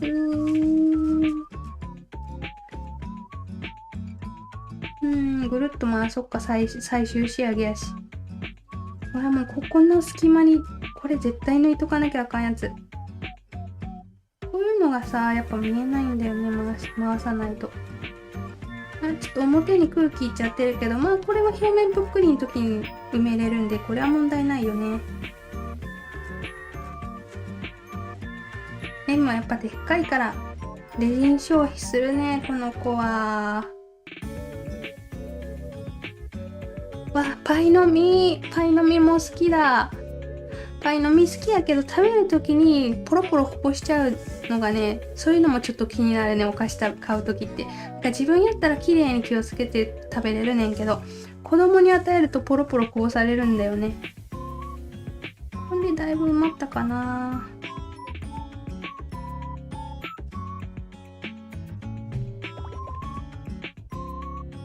ネイルの方は問題なさそうだな。綺麗にきててね。ただちょっとデザインがうまくいったか自信ないから、外してからチェックする感じかな。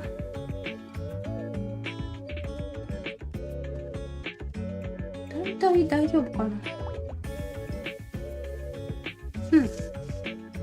な。でも A ってね、ここによくできるんだよね。気泡の溝というか。ここはちょっとしっかり見ときたい。ここにできるとか言って画面に映ってないじゃん。このね、なんか足みたいなとこ。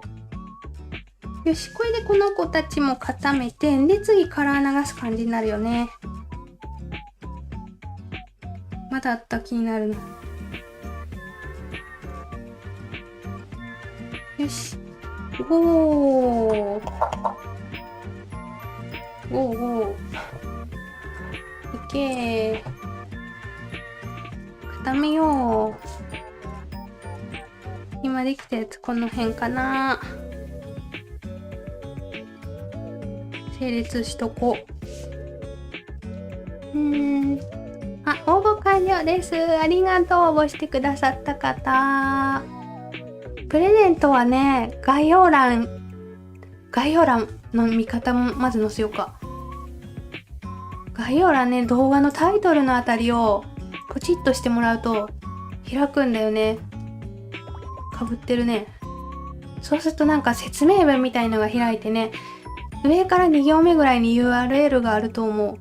で、もし最初から動画見てた方は一回閉じないとね、新しい概要欄になんないんだよね。応募できた、よかった。ね、いつか当たってほしい。炭酸せんべい好き。私も好き。炭酸せんべいってあったね。あとさ、ミレーフライとか、あのあたりも好きだな。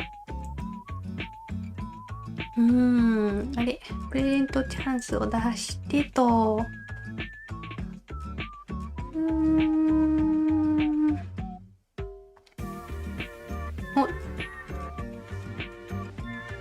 応募してきましたって、ありがとう。いっぱいコメントありがとうございます。ママのそうツッコミ来てる。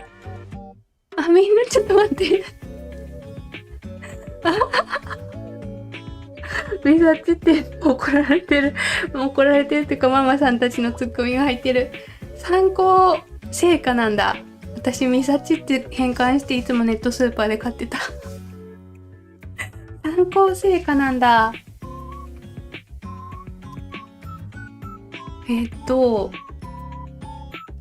みさち成果じゃなくて、ちょっとコメントめっちゃ流れてる思ったらみんなが教えてくれてた。みさちじゃなくて、参考ね。参考成果。全然うまく書けないシワだらけで。終わった。ちょっと待って。今書いてるから待って。ちょっと待って。書けてないうまく。なんじゃこりゃ。まあでも書いた記憶が残れば大丈夫。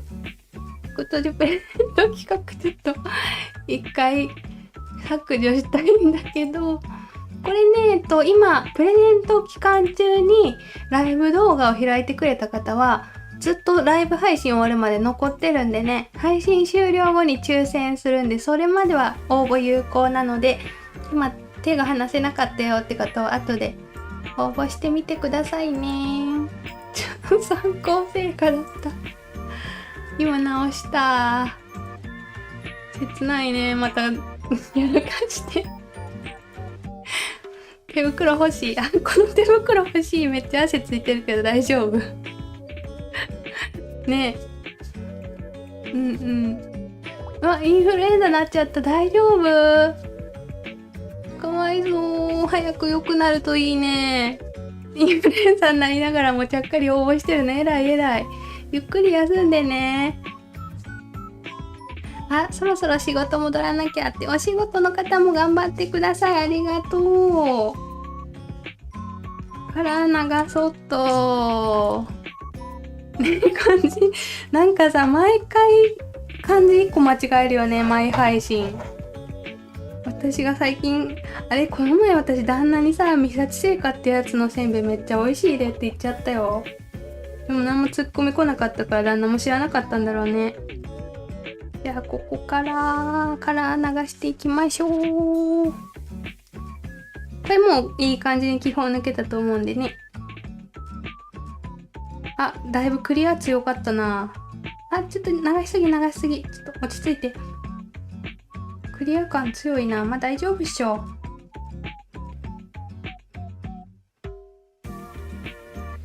流しておく。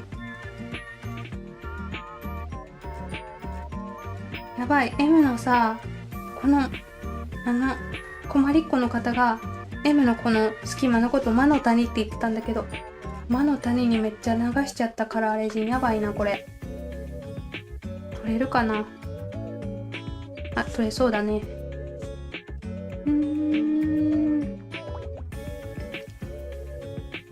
ありがとうございます。いっぱいコメント。今日誕生日だから当たるといいなって。今日誕生日おめでとうございます。すごい誕生日近い方多いね。おめでとう。イエーイ。嬉しいね、誕生日。みんな説明もしてくれてありがとう。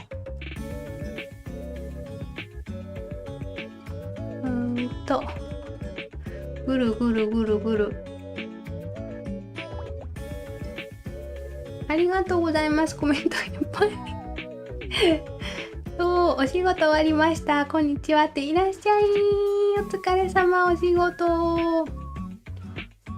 テレビと連動してると一度連動を解除しないと応募画面出てこないんだ。そっか、テレビだとちょっとややこしいんだ。連動解除ってめんどくさいんかな、結構。ちょっと流しすぎてる、これどう見ても。ね、お誕生日おめでとうのコメントもありがとうございます。そう、ハロウィン仕様になってよん。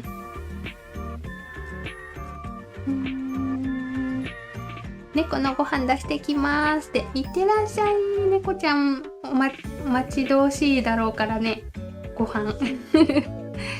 いってらっしゃい。ありがとうございます。なんかちょっと流しすぎちゃった、これ。どうしよう。ちょっともう一回こうやって拭いた方がいいな、後で。相当流しちゃってるから。で、拭く。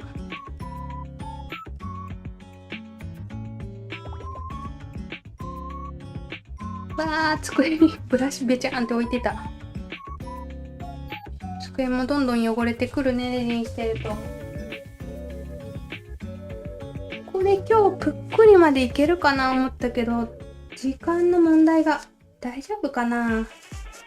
ヘアクリップもやりたいし、イニシャルもやりたい。ヘアクリップはほんまは配信外の方が綺麗にできるから、イニシャルの方ぷっくりしようかな、じゃあ。しかも M の。大人気 M の。次ちょっと少なくなっちゃった。難しいね、量って。で、このさ、モールドにからはみ出しちゃうレジンね、これ、こういうさ、なんだろう、隙間の場所だと全然取れなくて、で、固めた後に、この場所に膜張ってたりするんだよね。これちょっと頑張って、しっかりヘラみたいなやつで取った方がいいよね、この隙間に漏れちゃったレジン。っ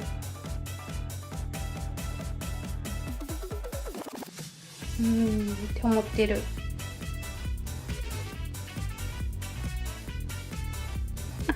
また書いたって言われてるね。シワのおばさん方ちょうどええねんけどな。多分この状態で書いたんだろうね、私。顔もこんなんなってる。しかも字めっちゃ下手。ね、美味しいよね。なんか塩味が神がかってると思ってる、個人的に。塩がうまい。わ、ミレフライ食べながら見てる。そう、ミレフライもたまに食べると美味しいんだよね。ボリューム満点でお腹も膨れる感じ。そしてしょっぱさと甘さのコントラストが美味しいって感じ。いいかな、これで。M もちょっと多いね。M も入れすぎちゃってる。なかなかちょうどいい量入れれないってか、ちょっと適当にやりすぎたな、私。こっちの方まで広がってないし。魔の谷をなんとかせな。これね、ヘラにレジンついてたら、こう拭っても意味ないんでね。頑張って拭き取るって感じ。その度に、都度ティッシュで。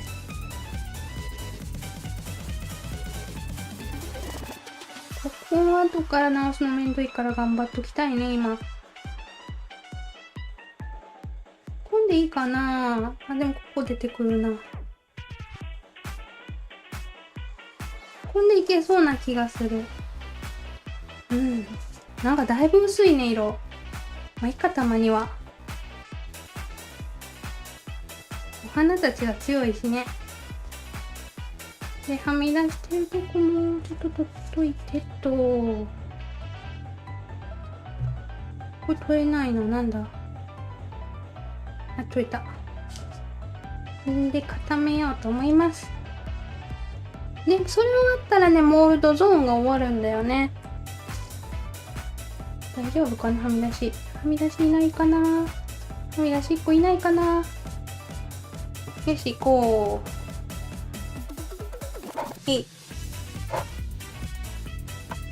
ちょっと並べておいてと。からの謎の登場。マスコットキャラ登場さしとこうか。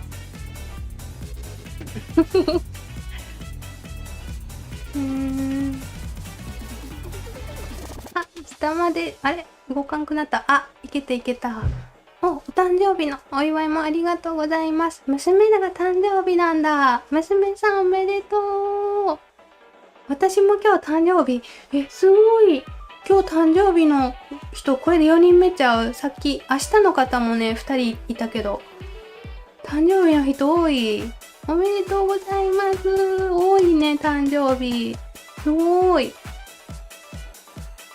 ねえ、お祝いのコメントもありがとうございます。失敗のリカバリー見るのも勉強になるね。ちょっと失敗するとね、盛り上がるんだよね、毎回。チャット欄がうおーとか言ってきたとか言って。勉強になってたらいいな。体調悪くてゆっくりされてる方を大事にしてくださいね。ほんと多いよね、最近。体調悪くなっちゃう方っていうか、私もなってたんだけどね、おとついまで。なんかもう崩しそうだなって分かってたんだよね。家族全員風邪ひいてたしね、絶対来るなって思って休みにしてたらやっぱ熱出てた、月曜日。でもすぐ復活してよかったけどね。こんにちは、遅くなりましたって。いらっしゃい、遅くなっても来てくれて嬉しい。曲めっちゃリズミカルになった。気になる。私も今日の曲しっかり聴いてへんでまだ。半透明ぐらい最高、よかった。モールドから出すとどうなるだろうね。多分あれかな。会話されてるのって多分曲線に穴開けるのむずいって話かな。曲線のね、こういうところに、穴開けるときって、ツルツル滑って、電動ピンバイスが刺さらなくてツルツルってなっちゃうと思うんだけどね、手動の手のピンバイスの方で仮開けしとくといいよね。ほんとちょびっとの溝だけでいいから。ちょびっとだけもう 0.5 ミリぐらいの溝を作っといて、そこに電動ピンバイス当てるとね、割と言ってくれると思う。レジン沼へようこそって、コーリンさんの配信見てレジン始めてみようといろいろ買いましたわ。ありがとう。レジン楽しいよ。うまくできるといいな。レジン沼ようこそだよね、本当に。サビキン来たで。サビキン出てきた。おめでとうやで。あとちょっと裏面固めただけかな。今なんか裏繰り返したけど、可愛い感じする、今んとこ。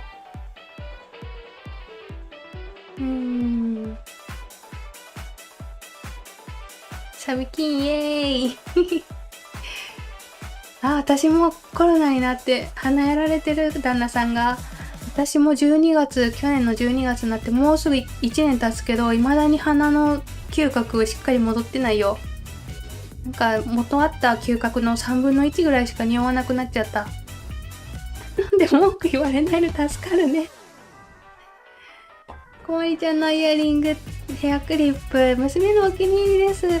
そうなんだ。今日ね、お誕生日の娘さん、私の作品使ってくれてるんや。ありがとう。おめでとう。おめでたい。まだ作ってないのにでもハマんの早っ。そうそう。仮開け、そうそう。大丈夫。力なくても仮開けぐらいやったらいけると思う。仮開けってかね、手動のピンバイスって、やっぱ掘り進めていくときが一番力いるんだよね。最初にちょびっとだけ開けるときはそんなに力いらない気がする。多分大丈夫とか言って、でも私さ、手動のピンバイスどっか行っちゃったんだよね。よし、ということでモールドから出そうか。どうなったかな。どうもありがとうございましたとか言って開けてくでしょ。こうやってさまた来るかもね。これはなんかもうかわいそうな予感ってなんだ。かわいい予感がするよね。まず自信がある M さんからやってみよう。よいしょー。じゃーん。だいぶ半透明になったけど、これはこれでかわいいよね。M さん可愛くなった。そして問題の A さん、ちょっとデザインに自信のない A さんはいかがでしょうかと。わー。でも可愛いかも。ここにでっかい気泡あるから、ちょっとこの後撮りたいんだけど。可愛くできたんちゃうかな。見えにくいね、ピン立ってないし。A さんも可愛くできたと思う。で、問題は、今回花を浸す時間が足りなかったんで、気泡入っちゃってるんで、ちょっとそこだけリカバリーしようかなと思います。一番目立つのがこの A の、ここのでっかいやつね。しかも深い気がするな、だいぶ。これはもうピンセットで届かないね。こことかはもう、これはすぐ埋めれるね。ピンセットで。ここからもう、ここも埋めれるね。ピンセットで穴開いたからすぐ埋めれるけど、ここだけピンセットで開けれない場所なんで、さっきから話題に上がってる電動ルーターで開けようと思うんだけど、場所ずれてた。ね。ちょっとうるさいんで、音ミュートにしますね。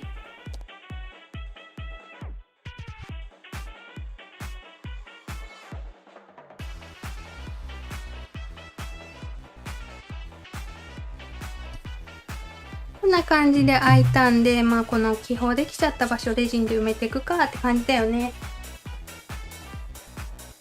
レジン。どんぐらいやろ。この辺でいいか。レジンで埋めよう。褒めてもらえてる。綺麗ってありがとうございます。そういえば子供からレジン族だねと言われました。レジン族。なんか族ができてる。暴走族的な。違うかな、民族的なやつかな。ありがとうございます。褒めてくれて。お評価忘れるとこだった。押したってありがとう。嬉しい。リカバリーするよーん。ここがマジで一番やばいとこだからね。このでっかい気泡は、だいぶレジン入れないと無理だと思う。ピンセットで入れるように。さっきね、穴開けた時に、若干、左にずらして穴を広げたんだけど、一瞬だったからわかんないかもしれない。だいぶでかいな、この気泡は。ちょっと時間放置するのもありなんだけどな、こうなると。ここはしっかり埋めたいよね。これは花の最初に浸した時間をね、もう30分か1時間長く浸しとけば出なかった気泡なんだよね、これは。奥の方に行っちゃった。右手でやろう。で、この気泡ってね、上に浮いてくるからね、こっちの端っこの方に行っちゃったって思うときは、こう上向けると浮いてきたりする。ちょっと今見にくい画角になってるだろうけど。上に向けると気泡上がってくるんで、入り口の近くまで気泡浮かせて取るみたいな。そんな方法でリカバリーできたりする。で、奥の方のやつ抜けたでしょ。ただ気泡自体がでかすぎるな、これ。だいぶ大変だぞ、これは。やっぱこの作業してるとき、私は歯医者さんになった気持ちになる。歯医者さんもさ、虫歯のあるとこをなんかピンバイスじゃないや、電動ルーターみたいので削ってさ、その後レジンで埋めてるじゃん。これ歯医者さん作業って思ってる。なかなか抜けないね、でっかくて。こういう時ってもうちょっと穴広げるか、差し込むもの太くするかとかしていくのがいいんだよね。あとはレジン足すのも有効かな、もっとたっぷり。とはいえ全然、なんか全然抜けへん。なんでこれ。なんでこんな抜けへん、この人。あれかな、生きてる気泡かな。めっちゃちょっとずつ抜けよる。ちょっと時間かかりそうだね。でも結構抜けたかな。だからここの辺もちょっとやっときたいんだよね。この辺は簡単だね。あと、見えてるかな？見えてるよね。ここも埋めときな。ここの横も開けれるかな？無理かな。ここにもあるな、気泡。これはいけるね。ここは埋めれるとして、ここがかけちゃった。ここも埋めれるでしょ。ここにだいぶ他のやつは抜けたんだけど、ここの大穴がやばいね。お仕事に戻る方もありがとう。頑張ってね、いってらっしゃい。お花で癒されてよかった。想像的なのじわる。ねえ。レジン族って民族的な意味かな？それとも暴走族かな？マジでこいつがありえんぐらい取れないんで、ちょっともう一発穴開けようか。で、うるさくなるからミュートにして、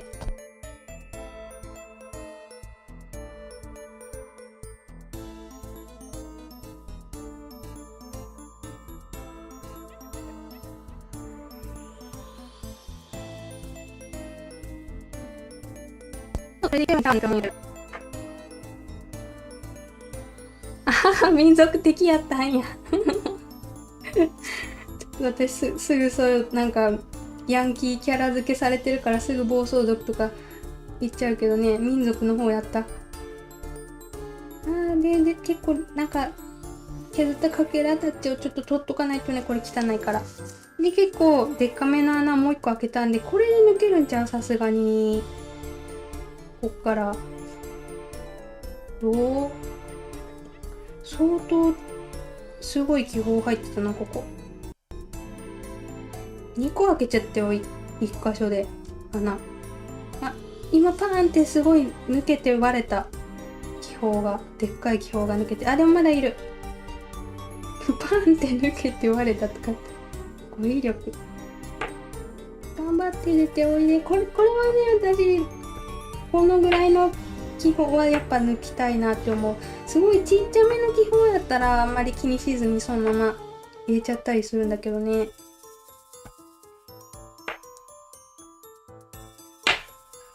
頑張ってるね。いけたかな。そしてレジン液もなんかすごいどんどん減ってくよね、上にのしても。リカバリー作業参考になっててよかった。石持ってたよね、さっきのでっかいやつ。これで取れた、完全に取れたと思わせて、細かいのがさいっぱいあるんだよね。やっぱ削った場所の周りってギザギザしてるから、そこに気泡が引っかかってね、細かい汚れができちゃうもんで、結局こういう穴潰した場所ちょっともやがかかったみたいに汚くなっちゃったりするんだよね。なんでやっぱ最初から対策しといた方がいいよね。ここにもいるな。これもちょっと気になるね。これはちょっとピンセットでいけたんでそのまま埋めようと思うんだけど、これでだいたい綺麗になったかな。でこの後ぷっくりをしようと思うんだけど、時間見た感じ、アルファベット1個ぷっくりして終わりになるんだけど、ちょっと時間を考慮して A の方やってみようかな。M さん時間かかるからね。ここの基本も抜けないね。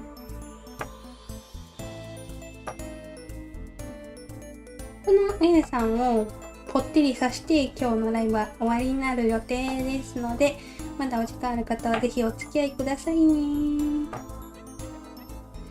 これでだいぶもうめちゃくちゃマシになったと思う。で出した液が汚いから拭き取って、ちょっとしっかり拭いといて、でちゃんと綺麗なやつ塗っとくって感じだよね。まだちょっといるな、ここ。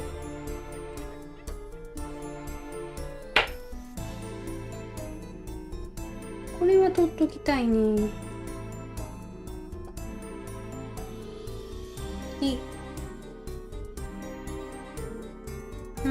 だいたい1になったかな。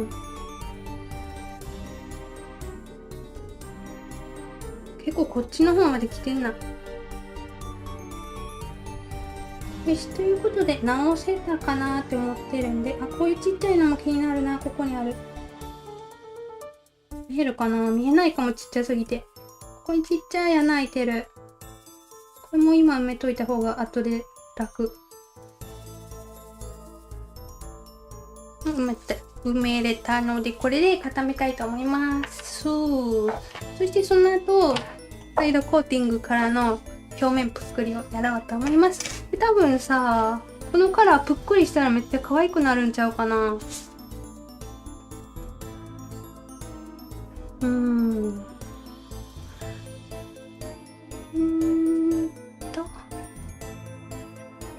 そう、ぷっくりはローヒートモード当てるというね、最初。今日ちょっとローヒートモードのライト使ってないんで、ダイソーライトでいこうかな、最初の30秒ぐらい。ぷっくりするとき。いや、でもって垂れないんだよね、あんまり。ちょっとローヒートなしでいっちゃおうかな、は。今日持ってる。何するんだっけ？ヒートンつけるんだ、こっから。ヒートン。いや、A はさ、この前もライブで作ったのにさ、ほんとどこ行ったんだろうね。ヒートン入れるんだけど、今日はもう前からも後ろからも光が通る色してるんで、まあレジンでつけちゃおうと思うんだけれども、この9ピンね、9ピン、9ピンの先にレジンつけて、で、この穴のとこ入れとく。しっかり空気を抜く。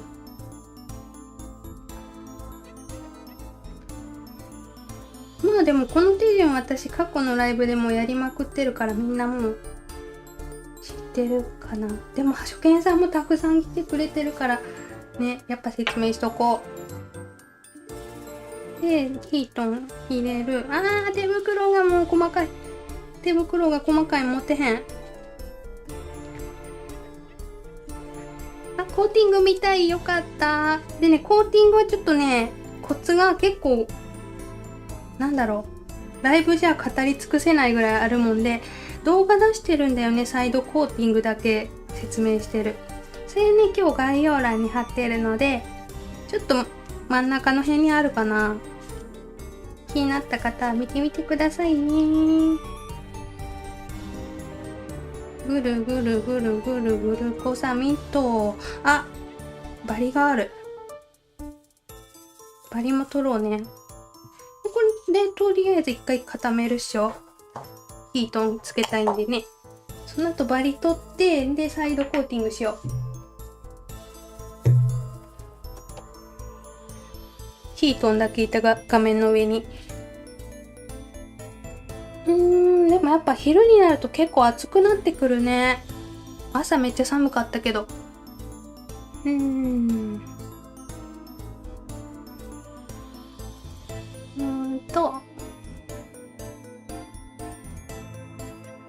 ねえ、そう、レジン液でさ、難易度って変わるんだよね、レジンのね。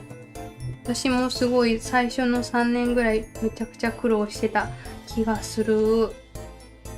最近さ、私ラピッドバー出てこないでしょ？やっぱタミヤのハサミが噛みすぎてね、出番なくなっちゃったんだよね、ラピッドバー。バリ取る。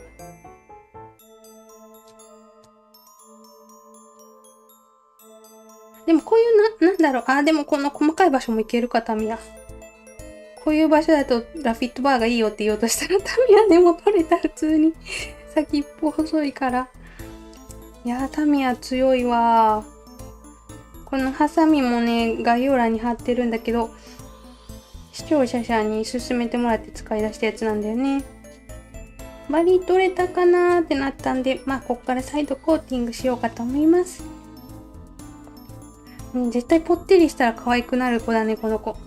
もう磨けば光るタイプって感じ。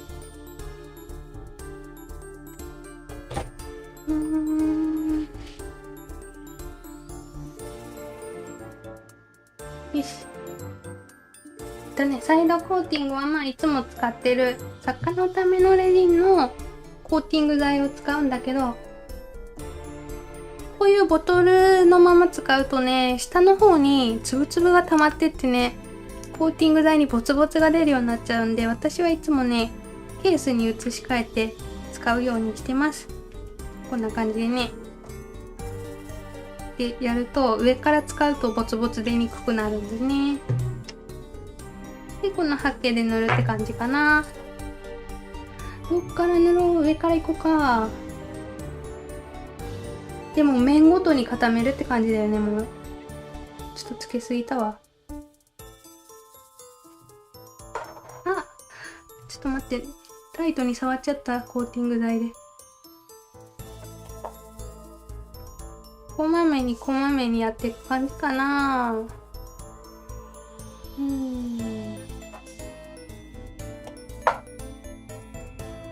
20秒ぐらいで仮硬化するんで、そっから触らないように次々やっても大丈夫だよね。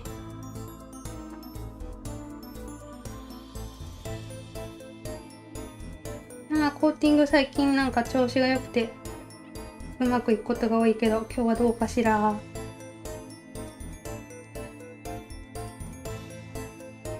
チラチラーン。うまい。でもライトが低いからやりにくい。今日のライト低いから高さが。あ、グルコサミンも現れてる。わかる？なんか脳内再生されたでしょ、グルコサミン。サイドコーティングの動画見ますって、ありがとう。多分、わかりやすいと思う。あ、一箇所バリがある。取れてないバリが。ここにあった。カスを取っておいてと。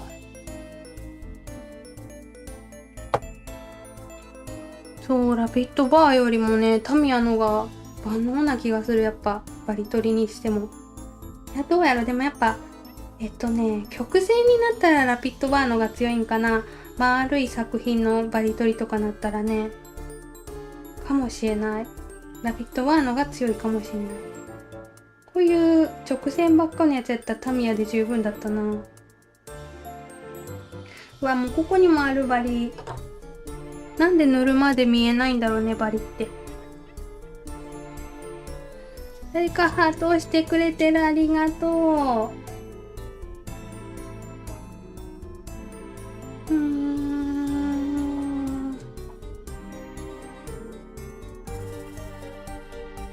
ここね、もう一気に塗っちゃう。ただちょっと垂れてきやすいんで気をつけつつ。よし、いけー。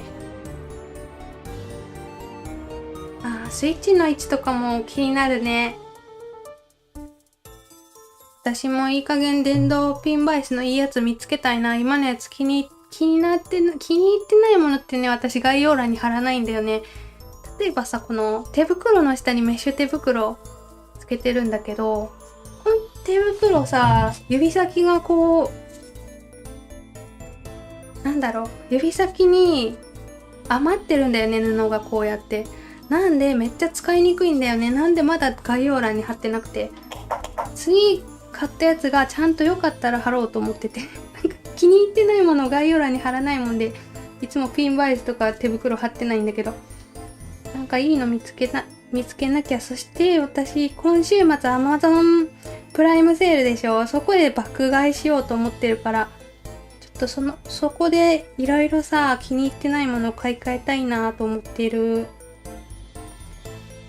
ねえ、今日おしゃべり絶好調かな。よかった。喉が本調子ではないけど、ガリガリでもないからまあいっかって感じだよね。シュッシュと。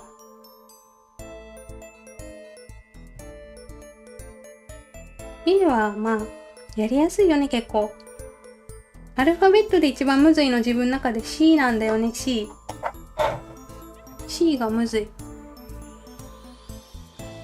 お仕事行かれる方とかね、お出かけ行かれる方も、いってらっしゃい。ありがとうね。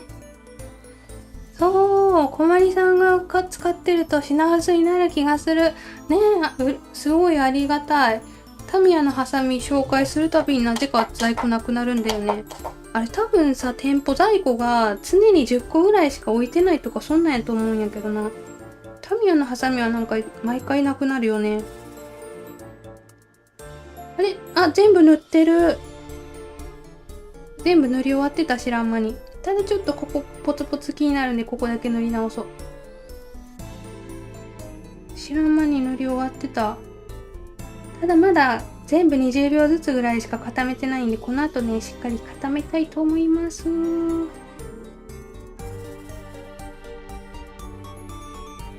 し、ここもう一回やっちゃおう。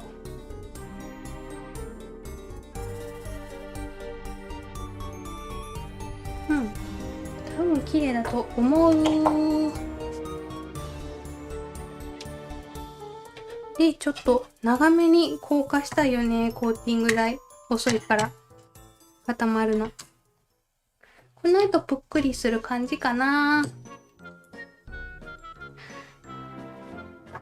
で、今日はちょっとあえてローヒートを使わずにうまく垂れないでできるかやろうと思うんだけど、まあ A とかだったらいけると思う。M はね、ローヒート使わないときついよね。ここから垂れてくるから。この3個の間の谷からね。A はなくてもいけるんちゃうんかなって思ってる。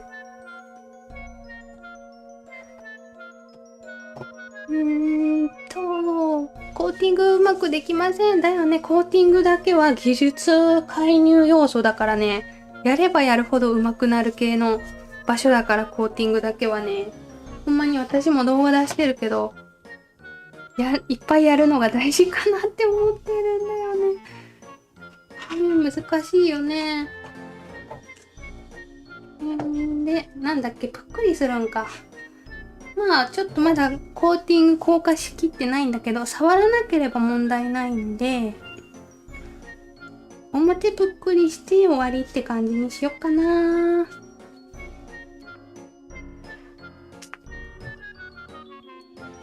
こんな感じでね。見えるかな？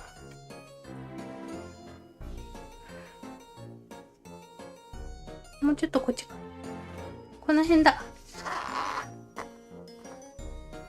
そう、メッシュ手袋ね、指先だけカットしたらね、なんかペローンってめくれて、指先からどんどんめくれていくみたいな風になっちゃった。カットしてみたら。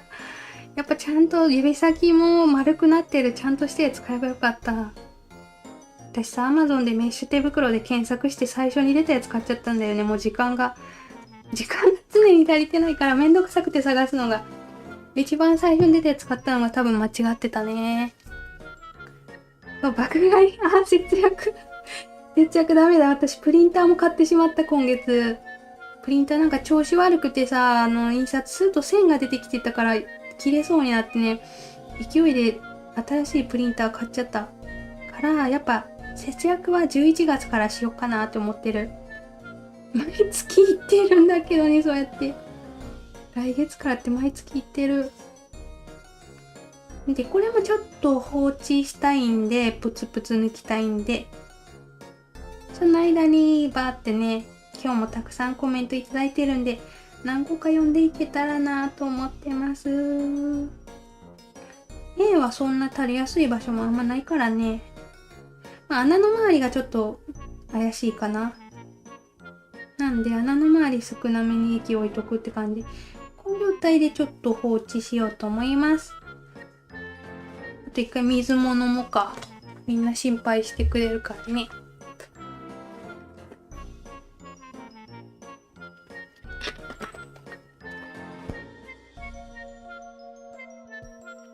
気に入らないもの載せないのかっこよすぎる。と言ってもらえると嬉しい。いやでもなんか良くないもん勧めたくないってのがあってね。使ってるけど載せてないのは何個かあるよね。メッシュではない普通のメンテ袋。ね、メッシュじゃなくてメンテ袋をしてる人も多いよね。もしかしてそっちの方が使い心地いいかも。だからさ、この手袋の先のピロピロのせいで物つかめないんだよね、細かいのが。指入るのここまでね。ここまで、見えてないね。まあ、先に 0.5 ミリぐらい余分な布があるんだよね。それがすごい邪魔だったもんで、これ失敗したなって思ってる。節約は永遠に来ないかも。バレてる。多分来ないだろうね。さ、なんだろうな、月の序盤我慢できるんだけど、後半になると我慢の限界が来るっていうのを毎月やってる気がする。紙安も売り切れてた。わあ、そうなんだ。紙安でも最近登場してないよね。ただあれも使いやすいなって思ってる。曲線のものっていうかね、表面が丸っこいものを整えるときにすごい便利って感じだな。シュッシュシュッシュと広げつつ気泡が出てくるのを待っている。ローヒートなしでやるときのコツはね、ライトのど真ん中に置かなきゃダメだよね、作品を。もしライトがこの辺にこう置いてあって、ちょっと下の方があんまり当たってないとかなると、もう当たってない場所から垂れてくるんだよね、息が。横垂れが起きる。だからど真ん中にバチコーンって置いたら大丈夫ちゃうんかなって思ってる。もし垂れたら知らん。垂れたらライブ延長になっていくよ。全部濡れたかな。プツプツ結構浮いてきてる。取ろう、しっかり。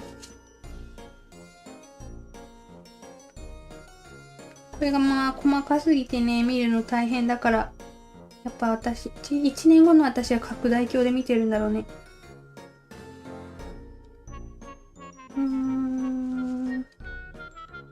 7直したとこやっぱちょっともやがかってるな。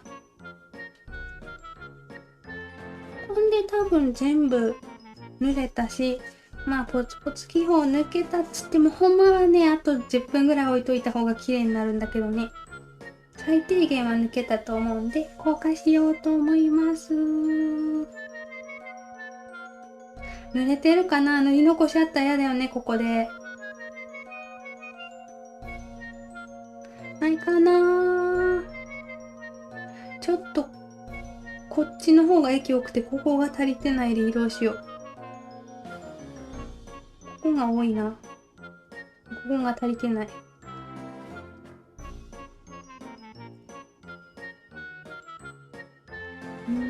多分大丈夫かな。ということで最後の効果をいたします。大丈夫かな。ローヒートなくてもいけるかな。わかんないよね。多分困りっ子の大半が来月から節約って言ってると思うだよね。みんなそうだよね。プリンターの線はね、内部クリーニングも強力クリーニングも全部したんだよね。何しても出てくるし、黒白線じゃなくて赤線だからね、なんかもう多分ダメなやつだと思う。しかも一箇所だけ出てくるからね、紙の下の方だけ。そしてなんといってもプリンターが10年前のだからね、なんかもう変えればいいやって思ったって感じ。ね。みんな来月から節約って言ってるよね。私も今月節約しようと思ったのに、ミシン壊れるのはきつすぎるね。てかお仕事に関わるもんね、そんなんなるとね。3万痛いなぁ。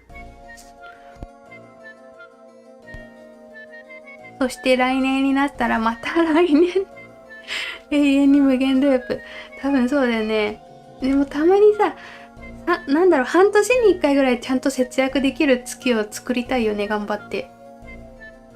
で、ちょっとコーティングしてるように見えた。ありがとう。褒めてもらえて嬉しい。いっぱいやると多分みんなそうなると思う。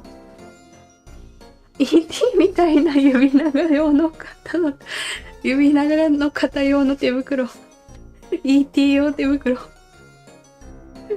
ねえ。やっぱもっといいメンテ袋にしようかな、次買うの。このメッシュ加減もいいんだよね。だって私の配信って今までさ、びちょびちょやったやん、手袋が毎回。それがかなりなくなったんで、かなりっていうか、もうびちょびちょではなくなってるから、ね、いいなって思うんだけど。足りてないかな。ちょっと心配になってきた。まだライトの中見てない。このさ、手袋、ここ、もうなんか、こう、見えないね。この部分がもう余計な布なんだよね。指入るのここまでで。それがほんま気に入らん。でも買ったからには使わなければって思ってる。みんな無限ループしてるじゃん。トミヤのハサミはとてもいい。送料もめっちゃ考えちゃうよね。あと1000円買ったら送料無料ですとか言われるとどうでもいいもん買っちゃうもんね。何なんだろうね、あの送料無料の罠。そうそう、ローヒートね、成功したまねっこするやってみて。本当は、これがもし今やったのが A じゃなくて M だったら、ローヒートなかったら私はね、おそらく、ここにダイソーのライトがあるんだけど、うまくできてる。ダイソーのライト。これ弱いんだよね、6ワットで。こっちで先に30秒硬化して、その後強いライトでやってると思う。だいたい液だれとか角立ちの原因が強いライト当てたことによる硬化ムラなんでね。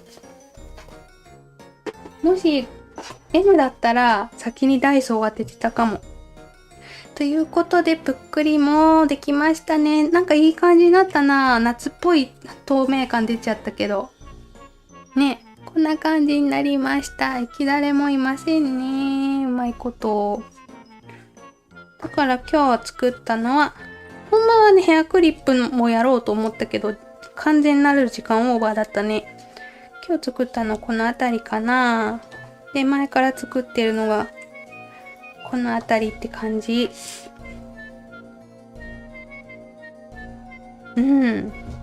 そんな感じでした。ありがとうございます。ここまでお付き合いいただき。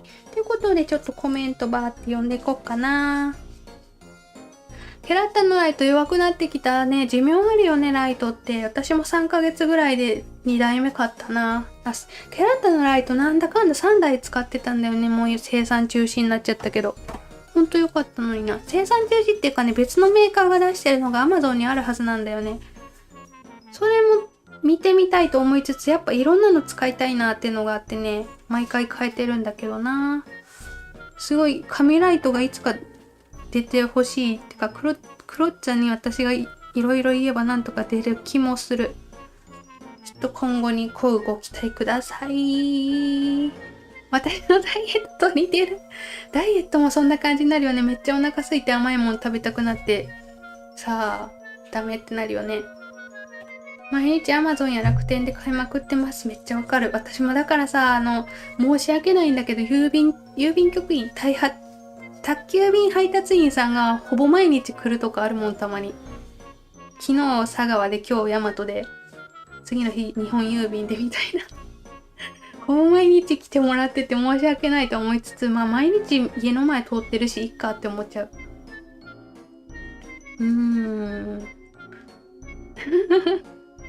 わ、福袋の時期来るね。もうすぐやばいね。でも年末でしょ。もうちょっとあと2ヶ月ぐらいあるよね。ちょっと備えとこうか。福袋は私も買うんじゃないかなって思う。ダミヤのハサミってさ、きっと文房具屋さんとかにもあるよね。文房具屋にはないんかな。プラモデルでよく使われるんだっけ。なんだっけな。このマークあるじゃん。スーパーカーだっけ、なんだっけな。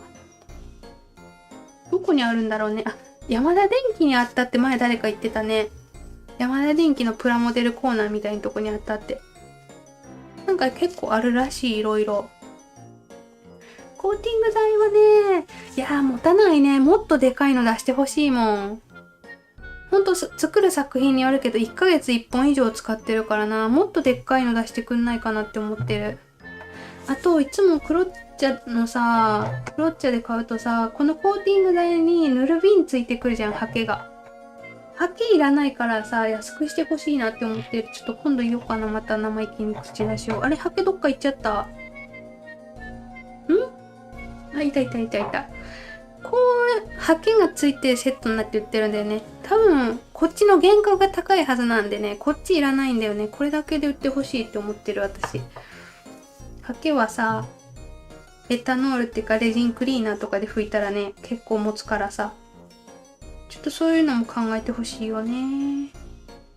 見てくれてるかなクロちゃんの方。ご検討ください。ずっと使ってたライトが6ワットだったのを昨日気づきました。わ、そうなんだ。じゃあちょっと強いのにしたら絶対ね、劇的に変わると思う。制作の難易度というか、ね、劇的に変わると思う。1000円のやつでも36ワットとか売ってるからね、そういうのでも全然変わると思う。可愛いって言ってくれてる。よかった。ありがとう。やっぱライトって何個か使い分けるといいよね。って思ってる。もっと近く行こう。これだいぶでっかいのはいいんだけど、やっぱローヒート欲しいね。ローヒートと。ちゃんとガチなやつ出してほしいな。150ワットぐらいの。ただ寿命は短いっていうか壊れやすくなるらしい。ワットが上がれば上がるほど。タミヤプラモコーナーか。そう、ミニ四駆、そうそう。ミニ四駆のメーカーだよね。わー、小まりさんボトルも買いますって。小まりボトルさ、もうシート上がってきてるんでめっちゃ見せたい。ダメかな、ちょびっとだけ見せるとか。私が、以前私がデザインしたボトルが、まあこういうやつで、これが500本完売しちゃって、で、今月ね、新しいのをもう1個出すんだけどね、ちょっと実はデザインがもうできてるんだよね。なんか、ちょびっとだけ、こんな感じ。ピント待ってないしいいでしょ。こんな感じなんで、今一瞬だけ見せた。また出たらお知らせしますね。ありがとうございます。置き瓶のボックス私も買おうかな。でも毎日ちゃんと受け取ってはいるんだよね。なんかもう馴染みの顔って感じで、寒いっすねとか言って、なんか顔見知りになっちゃってる。高いボックスある方が配達員さんが楽かな。ヨドバシカメラにもあるんや。電化製品系にあるんだね。売ってるんだね、タミヤが。そっか、ミニ四駆とかね。なんか懐かしい。昔いとこのおじさんがハマってて、いとこん家行くとミニ四駆の箱がめちゃくちゃ積んであった記憶がある。そう、福袋はもういろんなメーカーから一斉に入れるからね、全部欲しくなっちゃうんだよね。上司にもあるんだ。じゃあ電化製品屋さんに行けばタミヤはゲットできるよって感じか、こういう。ね。で、形もね、結構いろいろあるんだけど、この頭でっかちで先がトントンのやつがすごい使いやすい。ほら見て、これが嫌なんだよね。このピロピロのせいで何もできないんだよ、細かいことが。だから他のやつ買いたいなって思ってる。ね、黒瓶余るよね。ちゃんとたくさん容量で、ボトルだけの出してほしいな。サビキンイエーイって言ってる、サビキン。サビキンちゃっかり出てきたで。出しゃばりやから。ダイソーのライトね、売ってるかな？私が行ったダイソー、どこも売ってなかったライトが。やっぱ、売り切れが多いよね、レジン用品って今。こまりボトル待ってくれてる。ありがとう。見えた？チラッと。チラッと見えたかな？そうそう。ちょっとね、紫系のくすみピンクという感じなんですが、お楽しみにしてください。我慢できず見せたけど、角っこだけだしさ、ボケてるから大丈夫っしょ。そう、コマリンボトルは、私の出したこの着色剤もなんだけどね、飾っておくと運気が爆上がりするらしい。私が作ったものは。パワースポットレジン作家だから多分とか言って。多分、そういうのがあると爆上がりするらしい。ほんまか知らんけど。ね、ということで本日もありがとうございました。なんか曜日感覚狂っちゃうね。次回金曜日なんだね。次回どうしよう。私さ、定期便の魔女モールドのさ、違うバージョン、宇宙とか夜空バージョン作るのをどっかでやりたいって思ってるんだけど、定期便の魔女っ子モールド。まだ定期便が届いてない人も結構いるんだよね。できればみんな揃った時点でやりたいなと思ってて、この魔女っ子モールドの動画に上げたやつやとオレンジとパープルで作ってたんだけど、ちゃんと宇宙とか夜空を作りたいなって思ってて、しかも私宇宙なり用に良さそうなさ、ラメをさ、ネイル工房さんで買っちゃったんだよね。ちょっとジェルネイル欲しくなって昨日買い物してた時にラメいっぱい買っちゃって、しかもマグネットネイルも買っちゃったんだった。それはどっかでやろうかなって思ってるけど、まだ定期便が届いてない人がいるから、今週ではないかな、来週あたりかなって思ってる。で、ちょっとまだ見てって感じで金曜日なんかやろうと思います。で、あともう一個やりたいなって思ってるのがね、いつ買ったか忘れちゃったんだけど、こういうモールドがあるんだよね。アルファベットのなんかやたら可愛いやつ。これはちょっと温めてるんだよね。いつやろうかなって思いながら。これだいぶアレンジ楽しそうだなって思って。ちょっとこれも今月か来月あたりに登場するんじゃないかなって思ってる。いつ買ったかすら忘れてしまった。結構前だったかもしれない。坂のためのレジン、コマリン3ボトルからしようと思って待ってるってめっちゃ嬉しい。ぜひゲットしてほしい。だいたい多分数量限定で売り切れちゃうと思うんでね。ぜひご検討ください。これに雰囲気が似たやつの、色違いでもっと華やかな感じに仕上がってます。ということで本日もありがとうございました。この後も午後からも元気にお過ごしくださいね。もう終わっちゃうって言ってる。かわいい。嬉しい。ありがとうございます。今日この後、もうアーカイブすぐ上がると思うけど、チャットリプレイがさ、ほんまに謎で、ライブの直後から見れるパターンと、なんか2、3時間しないと出てこないパターンとね、結構バラバラでよくわかんないんだよね。まあそんな感じでチャットリプレイもし出てなかったら2、3時間待ったら出るパターンもあるよって感じですね。うん。あ、そうそう、ケース100均だしね、私そろそろ収納動画撮り始めなきゃって思ってる収納と、部屋紹介動画をまた更新しようと思ってるんでね、それもまた、来月までには出すって思ってるんで楽しみにしててください。ということで本日もありがとうございました。はい、ご飯しっかり食べますね。すごい時間になっちゃったけど食べます。ありがとうございました。じゃあねバイバーイ。